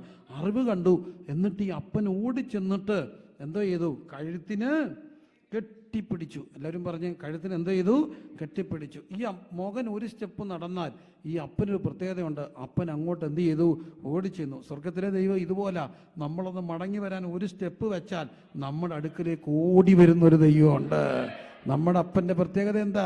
നമ്മൾ ഒരു സ്റ്റെപ്പ് വെച്ചാൽ നമ്മുടെ അടുത്തേക്ക് ഓടി വരും. ഇന്ന് രാത്രി എവിടെയെങ്കിലും ഉതറിപ്പോയിട്ടുണ്ടെങ്കിൽ തിരിച്ചു വരാൻ ഒറ്റ സ്റ്റെപ്പ് വെച്ചാൽ നിന്റെ അടുക്കലേക്ക് പെതുക്കെയല്ല, ഓടി വന്ന് നിന്നെ ആശ്ലേഷിക്കുന്ന സ്വർഗത്തിലെ ദൈവത്തിൻ്റെ സ്നേഹമുണ്ട്. കരമുയർത്തി ദൈവത്തിന് സ്തോത്രം ചെയ്തേ. ഈ അപ്പം വന്നു. ഈ അപ്പം വന്നിട്ട് എന്ത് ചെയ്യുന്നറിയാമോ? അവനെ എന്ത് ചെയ്തു? കഴുത്തിന് കെട്ടിപ്പിടിച്ചു. എൻ്റെ പൊന്നു പ്രിയരെ, ഈ അപ്പൻ്റെ പ്രത്യേകത ഞാൻ കണ്ടു. കഴുത്തിന് കെട്ടിപ്പിടിച്ചു. നമ്മുടെ അപ്പനാണെങ്കിൽ കഴുത്തിന് കുത്തിപ്പിടിച്ചേനെ. പക്ഷേ ഈ അപ്പൻ എന്തോ ചെയ്തു? കെട്ടിപ്പിടിച്ചു. അങ്ങനെ അപ്പന്മാരുണ്ട്. എന്തെങ്കിലും കണ്ട പിന്നെ കഴുത്തിന് എന്ത് ചെയ്യും? കുത്തിപ്പിടിക്കും. ദേഹം കൊണ്ട് ചെയ്തില്ലെങ്കിലും വാ കൊണ്ട് എന്ത് ചെയ്യും? അങ്ങ് പറഞ്ഞു. ഒരപ്പനെ കുറിച്ച് കേട്ടിട്ടുണ്ട്. മോനിരുന്ന് പഠിക്കുകയാണ്. പഠിച്ച് അവൻ്റെ കണ്ണെല്ലാം കുഴിഞ്ഞു പോയി. അവനങ്ങ് കുഴിഞ്ഞു പോയി. അപ്പോൾ കണ്ണ് കുഴിഞ്ഞിരിക്കുന്നവനെ നോക്കിയിട്ട് അമ്മ പറഞ്ഞു, പപ്പ നോക്കിക്കുക, നമ്മുടെ കൊച്ചൻ പഠിച്ച് കണ്ണെല്ലാം കുഴിഞ്ഞു പോയപ്പാ. അപ്പോൾ പറഞ്ഞു, സാരമില്ലടി, റിസൾട്ട് വരുമ്പോൾ അത് അതുപോലെ തള്ളി ഇങ്ങ് വന്നോളൂ എന്ന്, പേടിക്കണ്ട. മനസ്സിലായല്ലോ? ഇങ്ങനെയും കുറേ അപ്പന്മാരുണ്ട്. പക്ഷേ ഈ അപ്പൻ അങ്ങനത്തെ അപ്പനാണോ? അല്ല. ഓടി ചെന്നിട്ട് എന്തോ ചെയ്തു? കെട്ടിപ്പിടിച്ചു. കഴുത്തിന് കെട്ടിപ്പിടിച്ചു. എന്നിട്ട് പറഞ്ഞൊരു കാര്യം കണ്ടു. തടിച്ച കാലിന് ചെരുപ്പിട്ടു, ഉടുപ്പ് ധരിപ്പിച്ചു. അൺകണ്ടീഷണൽ അക്സെപ്റ്റൻസ് ആണ് കർത്താവിൻ്റെ. കണ്ടീഷൻ വെച്ചല്ല എൻ്റെ ദൈവം അക്സെപ്റ്റ് ചെയ്യുന്നത്. നമ്മൾ കർത്താവിനോട് കണ്ടീഷനൊക്കെ വെച്ചാലും തമ്പുരാൻ എന്തോ ചെയ്യും? Unconditional acceptance. ഇന്ന് രാത്രി എൻ്റെ പൊന്നു മക്കളെ, യേശു കർത്താവിൻ്റെ പ്രത്യേകതയുണ്ട്. നമ്മൾ എവിടെയാണോ അവിടെ വന്ന് നമ്മളെ സ്വീകരിക്കുന്ന ഒരു ദൈവം. അൺകണ്ടീഷണൽ അക്സെപ്റ്റൻസ് ആണ്. എന്നിട്ട് പറയാണ്, തടിച്ച കാളക്കുട്ടി എന്ത് ചെയ്യണം? അറക്കണം. ഫാറ്റഡ് കാഫ്, തടിച്ച കാളക്കുട്ടി. എനിക്ക് കിട്ടിയ ഒരു അറിവ് പറയട്ടെ. തടിച്ച കാളക്കുട്ടി എന്ന് പറയുന്നത് വെറുതെ ഒരു വണ്ണമുള്ള ഫാറ്റായിട്ടുള്ള ഒരു കാളക്കിടാവിനെ അറുത്തു എന്നുള്ളതല്ല. പിന്നെ അതിൻ്റെ അർത്ഥം എന്താണ്? ഒരു special calf set apart four A special purpose. That is what is ഫാറ്റഡ് calf. ഒരു പ്രത്യേക പർപ്പസിന് വേണ്ടി മാറ്റി നിർത്തപ്പെട്ട ഒരു കാള. അങ്ങനെയാണെങ്കിൽ എന്തായിരിക്കും? ഈ കുഞ്ഞ് പോയപ്പോൾ അന്നൊരു കല്യാണമൊക്കെ ഉണ്ടെങ്കിൽ, ഒരു ഫംഗ്ഷൻ ഉണ്ടെങ്കിൽ അപ്പൻ ചെയ്യുന്നൊരു കാര്യമുണ്ട്. ഒരു കാളയെ കൊണ്ടുവന്നിട്ട് അതിനെ ഇങ്ങനെ തീറ്റിപ്പോറ്റി വളർത്തും. എന്തിനാ? കല്യാണത്തിന് അറക്കാൻ, ആ പ്രത്യേക പർപ്പസിന് വേണ്ടി അറക്കാൻ, ആ പ്രോഗ്രാമിന് അറക്കാൻ, ആ ഫംഗ്ഷൻ അറക്കാൻ. അങ്ങനെയാണെങ്കിൽ ഈ മോഹം പോയപ്പോൾ മുതൽ ഈ അപ്പൻ ഒരു കാളക്കുട്ടിയെ മേടിച്ചു. എന്നിട്ട് ഒരു പ്രത്യേകതയോടെ ഒരു വേലക്കാരനെ ഏൽപ്പിച്ചു. ഇതിനെ വളർത്തണം, നല്ല തീറ്റി കൊടുക്കണം. എന്താ കാര്യം? എൻ്റെ മോൻ വരും, അന്ന് ഞാൻ അറക്കും. ഒരു കാര്യം ഓർത്തോണേ, പ്രത്യാശയുള്ള ഒരപ്പനുണ്ടെങ്കിൽ എവിടെ പോയാലും മടക്കി വരുത്തുന്ന ഒരു ദൈവമുണ്ട്. പ്രത്യാശയുള്ള ഒരു അപ്പനുണ്ടോ, എവിടെ പോയാലും മടക്കി വരുത്തും. അപ്പം പറയാണ്, എൻ്റെ മോൻ പോയി, പക്ഷെ അവൻ വരും. ഞാൻ ഈ അപ്പനെ ഒന്ന് നോക്കി. അപ്പൻ എന്നും ചെല്ലും ആ കാളക്കിടാവിൻ്റെ അടുത്ത് ചെല്ലും, അതിൻ്റെ തോഹത്തൊക്കെ തൊട്ടി തൂക്കും. എന്നിട്ട് പറയും, വരുമടാ, എൻ്റെ മോൻ വരും. പ്രത്യാശയ്ക്ക് ഭംഗം വരത്തില്ല. ഇന്ന് രാത്രി പറയട്ടെ, വഴിക്കണ്ണുള്ള ഒരു അപ്പനുണ്ടെങ്കിൽ, പ്രത്യാശയുള്ള ഒരു അപ്പനുണ്ടെങ്കിൽ, ഫെയ്ത്ത് ആക്ഷൻ. പോയപ്പോൾ എന്തോ ചെയ്തു? ഇനിയും പോയി, ഇനിയും വരത്തില്ല എന്നല്ല, ഒരു പ്രൊഫറ്റിക്കൽ ആക്ട് എടുത്തു. എന്താ എടുത്തത്? ഒരു കാളക്കുട്ടിയെ മേടിച്ചിട്ട് വളർത്താൻ തുടങ്ങിയിട്ട് പറഞ്ഞു, എൻ്റെ മോൻ വരും, എൻ്റെ മോൻ വരും, എൻ്റെ മോൻ വരും. അതിന് തീറ്റ കൊടുക്കുന്നു, എൻ്റെ മോൻ വരും. ഇടയ്ക്ക് കുറേ നാൾ കഴിഞ്ഞപ്പോൾ ആരെങ്കിലും വന്ന് പറഞ്ഞു, ഇതിനെ തട്ടിയേക്കാം, വേണ്ട, എൻ്റെ മോൻ വരും, എൻ്റെ മോൻ വരും. ഫെയ്ത്തിന്റെ സ്റ്റെപ്പ് ഉണ്ടോ? വിശ്വാസം നഷ്ടപ്പെടുത്താത്തതുണ്ടോ? ഇന്ന് രാത്രി മടക്കി വരുത്തുന്ന ഒരു ദൈവമുണ്ട്. കരമടി. ഫെയ്ത്ത് ആക്ഷൻ, പ്രൊഫറ്റിക്കൽ ആക്ടാ അത്. പ്രൊഫറ്റിക്കൽ ആക്ടാ. അയാളൊരു കാളക്കുട്ടിയെ മേടിച്ച് വളർത്തിയിട്ട് പറഞ്ഞു, എൻ്റെ മോൻ വരും, എൻ്റെ മോൻ വരും. എല്ലാവരും പറഞ്ഞു പോയി. അപ്പം പറഞ്ഞു വരും. എല്ലാവരും പറഞ്ഞു വരത്തില്ല. അപ്പം പറഞ്ഞു വരൂ. ഞാൻ അപ്പനോട് ചോദിച്ചു, അപ്പ എന്താ നിന്റെ ബോധ്യം വരുമെന്ന്? അപ്പം പറഞ്ഞു, ഒന്ന്, എനിക്ക് എൻ്റെ അപ്പനെ അറിയാം.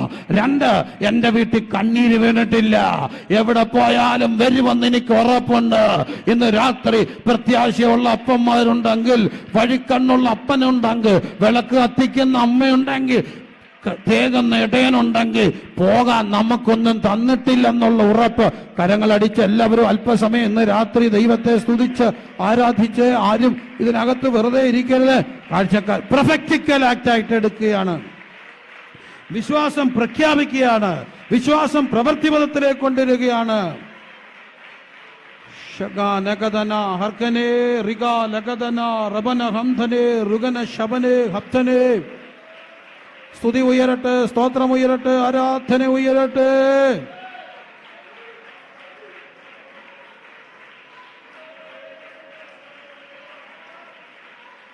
പ്രത്യാശ, പ്രത്യാശ, വിശ്വാസം, വിശ്വാസത്തിന്റെ സ്റ്റെപ്പ്. ആര് പറഞ്ഞാലും അംഗീകരിക്കരുത്, ആര് പറഞ്ഞാലും അംഗീകരിക്കരുത്.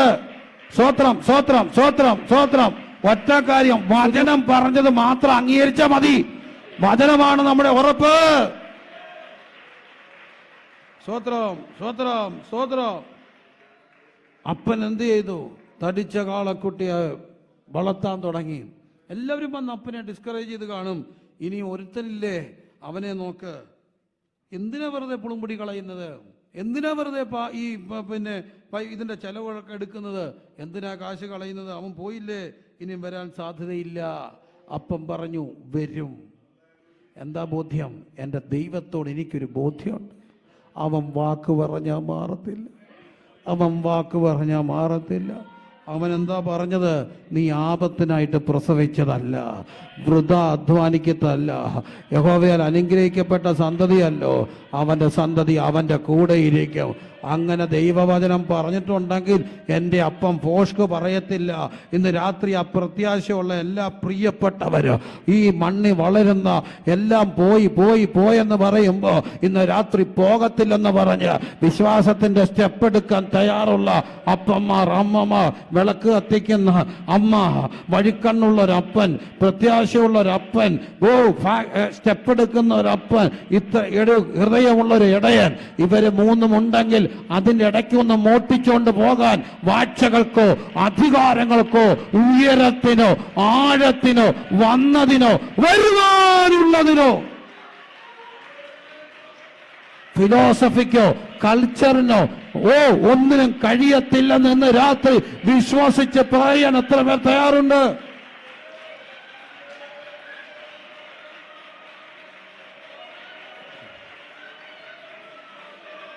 ശകനം ദിഗനം രഗജം രഗലം ദഗനം രഗജം ദഗനം ശകനം ദിഗനം രഗജം ധാരം അർഗൽ ധേരം ധേരം ധേരം രഗജം ദിഗനം രഗജം രഗനം ശകനം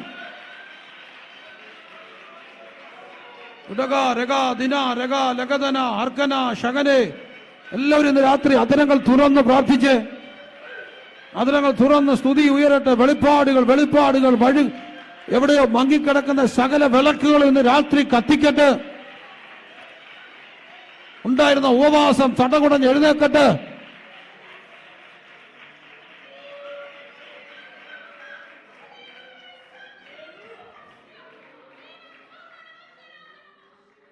ഹല്ലേലൂയ, ഹല്ലേലൂയ, ഹല്ലേലൂയ, ഹല്ലേലൂയ. എൻ്റെ മുഖൻ വരും. എങ്ങനെ പറയണം? വിശ്വാസത്തോടെ പറയണം. വെളിപ്പാട് പുസ്തകം 12-ാം അധ്യായത്തിൻ്റെ 11-ാമത്തെ വാക്യം. നമ്മൾ എങ്ങനെ ഇതിനെ ജയിക്കും? അവർ അവനെ കുഞ്ഞാടിൻ്റെ രക്തം ഹേതുവായിട്ടും തങ്ങളുടെ സാക്ഷ്യവചനം ഹേതുവായിട്ടും ജയിച്ചു. മരണപര്യന്തം തങ്ങളുടെ പ്രാണനെ സ്നേഹിച്ചു. അവിടെ കുഞ്ഞാടിൻ്റെ രക്തം ഹേതുവായിട്ടും തങ്ങളുടെ സാക്ഷ്യവചനം ഹേതുവായിട്ടും ജയിച്ചു. എല്ലാവരും വാക്യം എന്ന് പറഞ്ഞ്, കുഞ്ഞാടിൻ്റെ രക്തം, പിന്നെ തങ്ങളുടെ സാക്ഷ്യ വചനം. നമുക്ക് രണ്ട് കാര്യങ്ങളാണ് ജയിക്കാൻ, ഈ ലോകത്തെ ജയിക്കുവാൻ, ഈ പ്രതിസന്ധിയെ ജയിക്കുവാൻ കർത്താവ് തന്നിരിക്കുന്നത്.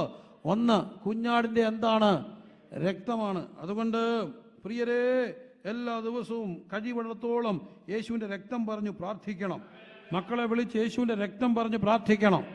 എന്ത് പറഞ്ഞ് ജയിക്കണം? കുഞ്ഞാടിൻ്റെ രക്തം പോരാ, സാക്ഷ്യവചനം. രക്തം പറഞ്ഞിട്ട് അതിൻ്റെ പുറത്ത് കൂട്ടത്തിൽ എന്തുകൂടെ പറയണം? ദൈവവചനത്തിൻ്റെ വാഗ്ദത്തങ്ങൾ വിളിച്ചു പറയണം. വാഗ്ദത്തങ്ങൾ പറയണം. എല്ലാവരും പറഞ്ഞു പോയെന്ന്, ഇനിയും വരത്തില്ലെന്ന്. അപ്പം പറഞ്ഞത് വരത്തില്ലെന്നല്ല, അപ്പം പറഞ്ഞത് വരുമെന്ന് പറഞ്ഞു. അപ്പം പറഞ്ഞു, വചനം പറഞ്ഞു, അപ്പം പറഞ്ഞു പ്രത്യാശയ്ക്ക് ഭംഗം വരത്തില്ലെന്ന്. ഇന്ന് രാത്രി നീ എന്ത് കാണുന്നു അതിന് ഭയങ്കര പ്രാധാന്യമുണ്ട്. യെരമ്യാവിന്റെ പ്രവചനം 1-ാം അധ്യായത്തില് ബാലനായ പ്രവാചകനെ ദൈവം വിളിക്കുന്നുണ്ട്. ബാലനായ പ്രവാചകനെ വിളിക്കുമ്പോൾ ബാലൻ പറയുന്നുണ്ട്, ഞാൻ ബാലനാണ്. അവിടെ ഞാൻ പറയുന്നത്, നീ അങ്ങനെ പറയരുത്, നീ ഒരു കുഞ്ഞാണെന്ന് പറയരുത്, നിന്നെ ഞാൻ കണ്ടിരിക്കുകയാണ്. എന്നിട്ട് ദൈവം ഈ പ്രവാചകനോട് ചോദിച്ചൊരു വാക്കുണ്ട്. എനിക്ക് അതിനെ ഞാൻ ലിറ്ററലി ഒന്ന് ട്രാൻസ്ലേറ്റ് ചെയ്യട്ടെ, ഒന്ന് വ്യാഖ്യാനിക്കട്ടെ. 1:11 യഹോവയുടെ അരുളപ്പാട് എനിക്കുണ്ടായി, യെരമ്യാവേ വാട്ട് ഡു യു സീ, നീ എന്ത് കാണുന്നു ചോദിച്ചു. അപ്പോൾ അവൻ എന്താ പറഞ്ഞത്? ഞാനൊരു ബദാം വൃക്ഷം, I see an almond branch, ഞാനൊരു ബദാം വൃക്ഷത്തിന്റെ കൊമ്പ് കാണുന്നു എന്ന് പറഞ്ഞു. അപ്പം കർത്താവ് എന്താ പറഞ്ഞത്? യഹോവ എന്നോ പറഞ്ഞു, നീ കണ്ടത് ശരി തന്നെ. എന്റെ വചനം നിവർത്തീകരിക്കേണ്ടതിന് ഞാൻ എന്ത് ചെയ്യും? ജാഗരിക്കും. എല്ലാവരും ഒന്ന് പറഞ്ഞേ, എന്റെ വചനം നിവർത്തീകരിക്കേണ്ടതിന് ഞാൻ എന്ത് ചെയ്യും? ജാഗരിക്കും. അപ്പം ഈ പ്രവാചകനോട് ദൈവം വന്ന് ചോദിച്ചു, നീ എന്താണ് കാണുന്നത്? ഞാനൊരു വലിയ പ്രോസ്പെക്റ്റഡ് ആളായിട്ടൊന്നും നിൽക്കുകയല്ല, തെറ്റിദ്ധരിക്കരുതേ. പക്ഷെ വചനത്തിനും വിശ്വാസത്തിന് എപ്പോഴും ഒരു കണ്ണുണ്ട്. പ്രവാചകനോട് ദൈവം വന്ന് ചോദിച്ചു, നീ എന്താടാ കാണുന്നേ എന്ന് പറഞ്ഞ്, ഞാനൊരു ബദാം വൃക്ഷത്തിന്റെ കൊമ്പ് കാണുന്നു. അയാൾ എന്താ കണ്ടെന്ന് എനിക്കറിയില്ല, വചനം അങ്ങനെ പറയുന്നു, കൊമ്പ് കാണുന്നു. അപ്പൊ പറഞ്ഞു, നീ കണ്ടത് ശരി തന്നെ, അത് നിവർത്തീകരിക്കേണ്ടതിന് ഞാൻ എന്ത് ചെയ്യും? ജാഗരിക്കും. അങ്ങനെയാണ് ഒരു കാര്യം ഉറപ്പാണ്, നമ്മൾ കണ്ടാലേ അത് നിവർത്തീകരിക്കപ്പെടത്തുള്ളൂ. വിശ്വസിക്കാമോ? ഞാൻ പറയുന്ന എവിടെയെങ്കിലും മനസ്സിലാവുന്നുണ്ടോ? മനസ്സിലാവുന്നുണ്ടെങ്കിൽ ഒന്ന് സ്വത്രം ചെയ്തേ. നീ എന്താ കാണുന്നേ? നീ എന്താ കാണുന്നു? ദൈവം പ്രവാചകനോട് ചോദിച്ചു. അപ്പം പറഞ്ഞു, ഞാൻ എന്തോ കാണുന്നു? ബദാം വൃക്ഷം. നീ കണ്ടത് ശരി തന്നെ, നീ കണ്ടത് ശരി തന്നെ. ചിലരുണ്ട്, എൻ്റെ പൊന്നു പ്രിയരെ, കുറെ ദൈവമക്കളുണ്ട്, കണ്ണടച്ച പിശാചിനെ കാണും. നീ കണ്ടത് ശരി തന്നെ, നിന്റെ പുറകെ എന്തോ വരും? പിശാച്. എന്നും പിശാചില്ല എന്ന് ഞാൻ പറയത്തില്ല, പിശാചുണ്ട്. പക്ഷെ എന്നും പിശാചിനെ കാണുന്നത് മാനസിക രോഗത്തിൻ്റെ ലക്ഷണമാണ്. നിങ്ങൾ പോയിട്ട് ട്രീറ്റ് ചെയ്യണം. നിങ്ങളൊരു നല്ല സൈക്കോളജിസ്റ്റിനെ കാണും. കണ്ണടച്ച എന്നും പിശാച്, പുലി, ആന, പാമ്പ്. ഈയിടയ്ക്ക് ഒരു ഈ പാമ്പെല്ലാം കണ്ടിട്ട് ഒരു ചെറുക്കൻ, എൻ്റെ കൂടെ ഉള്ളൊരു കൊച്ചൻ ചെയ്ത് കേൾക്കണം. ഭാര്യ പൂർണ്ണ ഗർഭിണിയാണ്. അവൻ രാത്രി കണ്ടു അവനെ പാമ്പ് കടിക്കാൻ വന്നതോ പശു കൊത്ത ഏതാണ്ട് കണ്ടു. ചുരുക്കത്തിൽ അവൻ എഴുന്നേറ്റിയും തൊഴിച്ച് പെണ്ണിൻ്റെ പള്ളയ്ക്ക് ചത്തുകൊണ്ടായിരുന്ന പെണ്ണ്. രക്ഷപ്പെട്ടു, തമ്പുരാൻ്റെ കൃപമുണ്ട്. ഇവൻ ഇതിനെല്ലാം നമുക്ക് പ്രാർത്ഥിക്കാം. ഒരു പണിയില്ലായിരിക്കുമ്പോൾ 1000 പണിക്കടെ പുതിയ പണി കൊണ്ടത്. അച്ഛാ പ്രാർത്ഥിച്ചോണേ, നാളെ സ്കാനിങ്, അല്ല കേസ് വരുത്. ഞാൻ പറഞ്ഞു, ദൈവത്തെ ഒത്ത് ഡോക്ടറോട് പറയരുത് തൊഴിച്ചെന്ന്. വിശ്വസിക്കും ആരെങ്കിലും സ്വപ്നം കണ്ടെന്ന്. അപ്പോൾ എൻ്റെ ഒരു കൂട്ടുകാരൻ ഒരു ചേച്ചി ചോദിച്ചു, അച്ഛാ ഇവനും അവളും കൂടി ഇങ്ങനെ കെട്ടിപ്പിടിച്ച് കിടക്കുന്നു. ഞാൻ പറഞ്ഞു ശരി, അവനത് കാണും, അവളും അവളും കൂടെ കെട്ടിപ്പിടിച്ച്. ഞാൻ പറഞ്ഞു ശരി. അപ്പോൾ അച്ഛാ അവൻ തൊഴിക്കുമ്പോൾ പള്ളയ്ക്ക് തൊഴി കൊള്ളണമെങ്കിൽ അവൻ എഴുന്നേറ്റ് തൊഴിച്ച് കാണത്തില്ല. ഞാൻ പറഞ്ഞു, നിന്നെ IPS ആക്കണമായിരുന്നു. സത്യം, അവൻ IPS കൊടുക്കണമായിരുന്നു. കാരണം ഞാൻ ചിന്തിച്ചപ്പോൾ പള്ളയ്ക്ക് തൊഴിക്കാൻ പാടാ, അവൻ IPS കൊടുക്കും. ഏതായാലും ഇവൻ പേടിച്ച് കാണും. എൻ്റെ പ്രിയനെ, നീ എന്തോ കാണുന്നേ? ഇന്ന് രാത്രി കാഴ്ചയ്ക്ക് ഒരു വലിയ പ്രാധാന്യമുണ്ട്. എന്ത് കാണണം? കാർമേഘത്തിനുള്ളിലും മിന്നും സൂര്യശോഭ കാണണം. കാർമേഘത്തിനുള്ളിലും ഞാൻ മിന്നും സൂര്യശോഭ കാണും. കാർമേഘത്തി മിന്നും പരപരമേശ നീ അത്രയൻ, നിന്നെ കാണും ജനങ്ങൾക്കു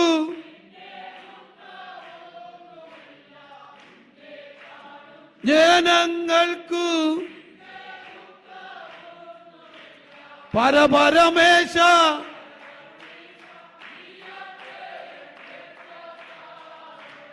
ആദിങ്കൽ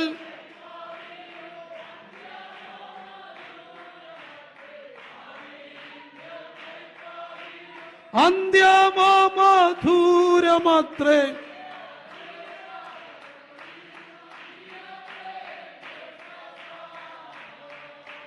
പരപരമേശ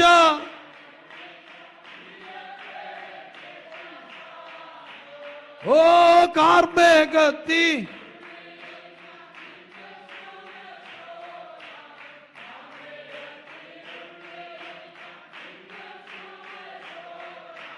പരമരു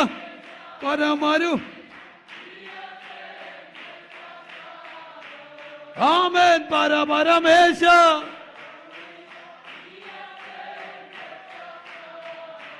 കാർമേഘത്തി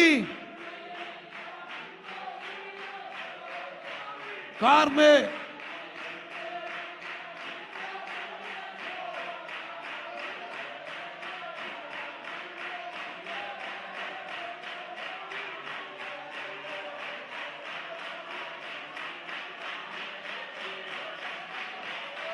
ഓ കാർമേഘത്തിനുള്ളിലും ഞാൻ, കാർമേഘത്തിനുള്ളിലും ഞാൻ, കാർമേഘത്തിനുള്ളിലും ഞാൻ, കാർമേഘത്തിനുള്ളിലും ഞാൻ, കാർമേഘത്തിനുള്ളിലും ഞാൻ, കാർമേഘത്തിനുള്ളിലും ഞാൻ, കാർമേഘത്തിനുള്ളിലും ഞാൻ.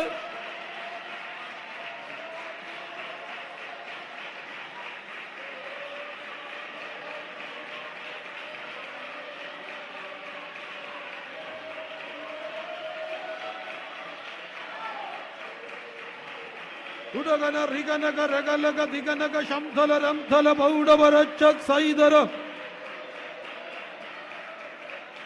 അർഘേധികന്റെ പിശാച് കൊണ്ട് കാണിക്കുന്ന സകല കാഴ്ചകളും ഇന്ന് രാത്രി മാറട്ടെ. വചനത്തിന്റെ കാഴ്ചകൾ കണ്ടാട്ട്, തമ്പുരാന്റെ പദ്ധതിയുടെ കാഴ്ചകൾ കണ്ടാട്ട്, ജീവനോടിരുന്ന യഹോവയുടെ പ്രവർത്തികളെ വന്ദിക്കുന്നത് കണ്ടാട്ട്, എന്റെ മക്കൾ മേശയ്ക്ക് ചുറ്റും ഒലിവ് തൈ പോലെ ഇരിക്കുന്നത് കണ്ടാട്ട്,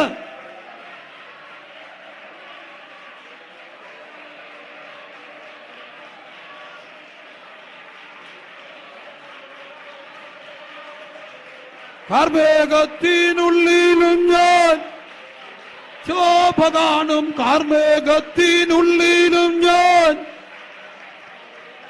പരപരമേശ വരമരുളീശ നീ അത്രയൻ സാന ആബേ പരപരമേശ.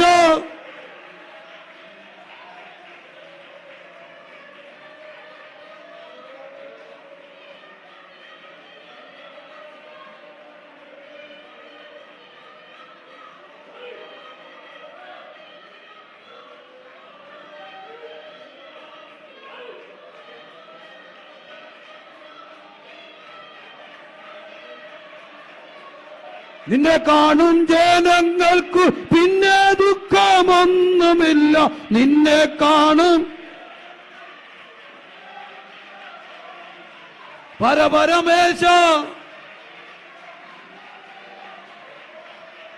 ഓ ആദിങ്കൽ കൈപ്പാകീനു അന്ത്യമ മധുരമത്രേ, ആദിങ്കൽ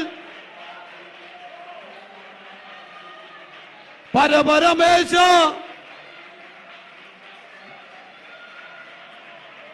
ഓ പരപരമേശ വരമരുളീശ.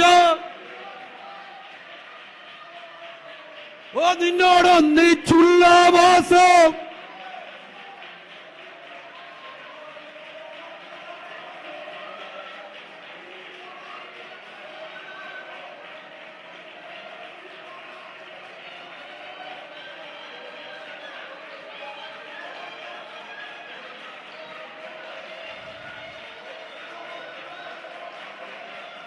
സകല ദുസ്വപ്ന സ്വാധീനങ്ങളും യേശുവിൻ നാമത്തിൽ വിട്ടുമാറട്ടെ.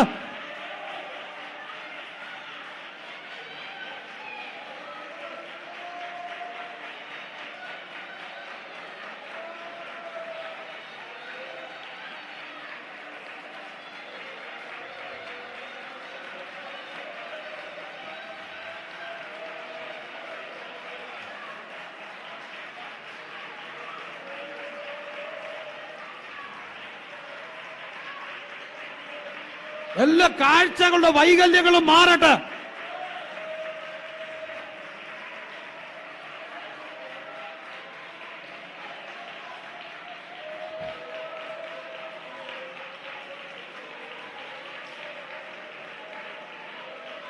കർത്താവിന്റെ പദ്ധതികൾ കാണാൻ കണ്ണുകൾ തുറക്കപ്പെടട്ടെ. പ്രവാചകൻ പ്രാർത്ഥിച്ചതുപോലെ ശിഷ്യന്റെ കണ്ണ് തുറക്കാൻ പ്രാർത്ഥിച്ചതുപോലെ ഇന്ന് രാത്രി ദൈവത്തിന് നമ്മളെ കുറിച്ചുള്ള പദ്ധതികളുടെ ആഴങ്ങൾ അത് കാണാൻ കണ്ണുകൾ തുറക്കട്ടെ. നീ ആഗ്രഹിക്കുന്ന ശുഭഭാവി വരുവാൻ തക്കവണ്ണം എനിക്ക് നിന്നെ കുറിച്ചൊരു പദ്ധതി ഉണ്ടെന്നും ആ പദ്ധതി നിന്റെ തിന്മയ്ക്കല്ലെന്ന് നന്മയ്ക്കാണെന്ന് ദൈവവചനം പറയുന്നത് കൊണ്ട് ഇന്ന് രാത്രി ആ കാഴ്ചകൾ കാണുവാൻ കണ്ണുകൾ തുറക്കട്ടെ.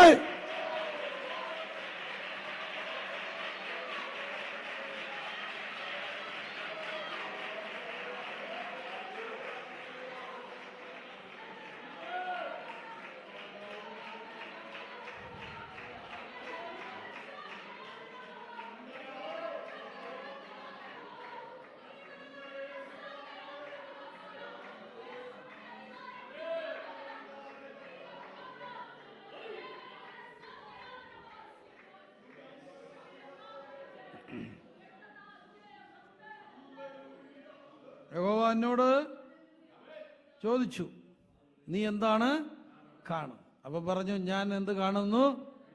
ബദാം വൃക്ഷം കാണും. അപ്പൊ കർത്താവ് പറഞ്ഞു, നീ കണ്ടത് ശരി തന്നെ. നീ എന്താണ് കണ്ടത്? അത് ശരിയാകേണ്ടതിന് ഞാൻ എന്ത് ചെയ്യാൻ പോവുകയാണ്?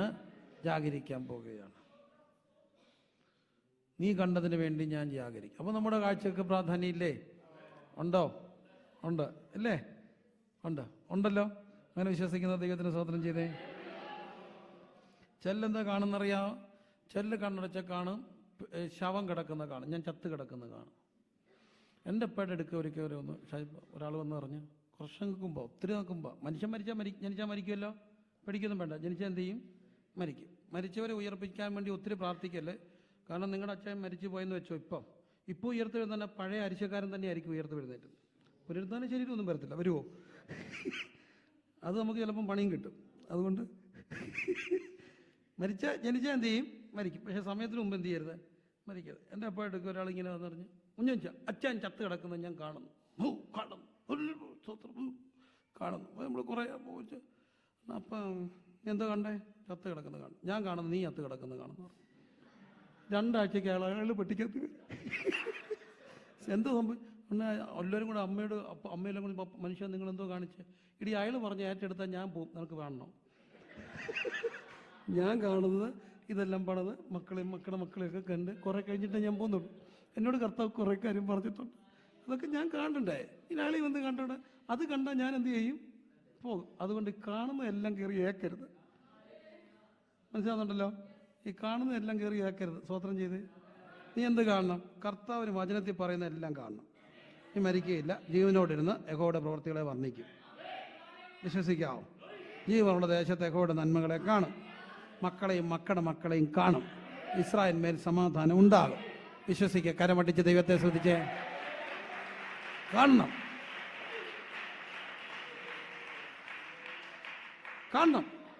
ചെല്ലെന്താ കാണുന്നറിയാ? ചെല്ല് കാണുന്നത് എവിടെങ്കിലും ഒരു മുഴ വന്നാൽ ഞെക്കി ക്യാൻസർ ആകുന്ന കാണും.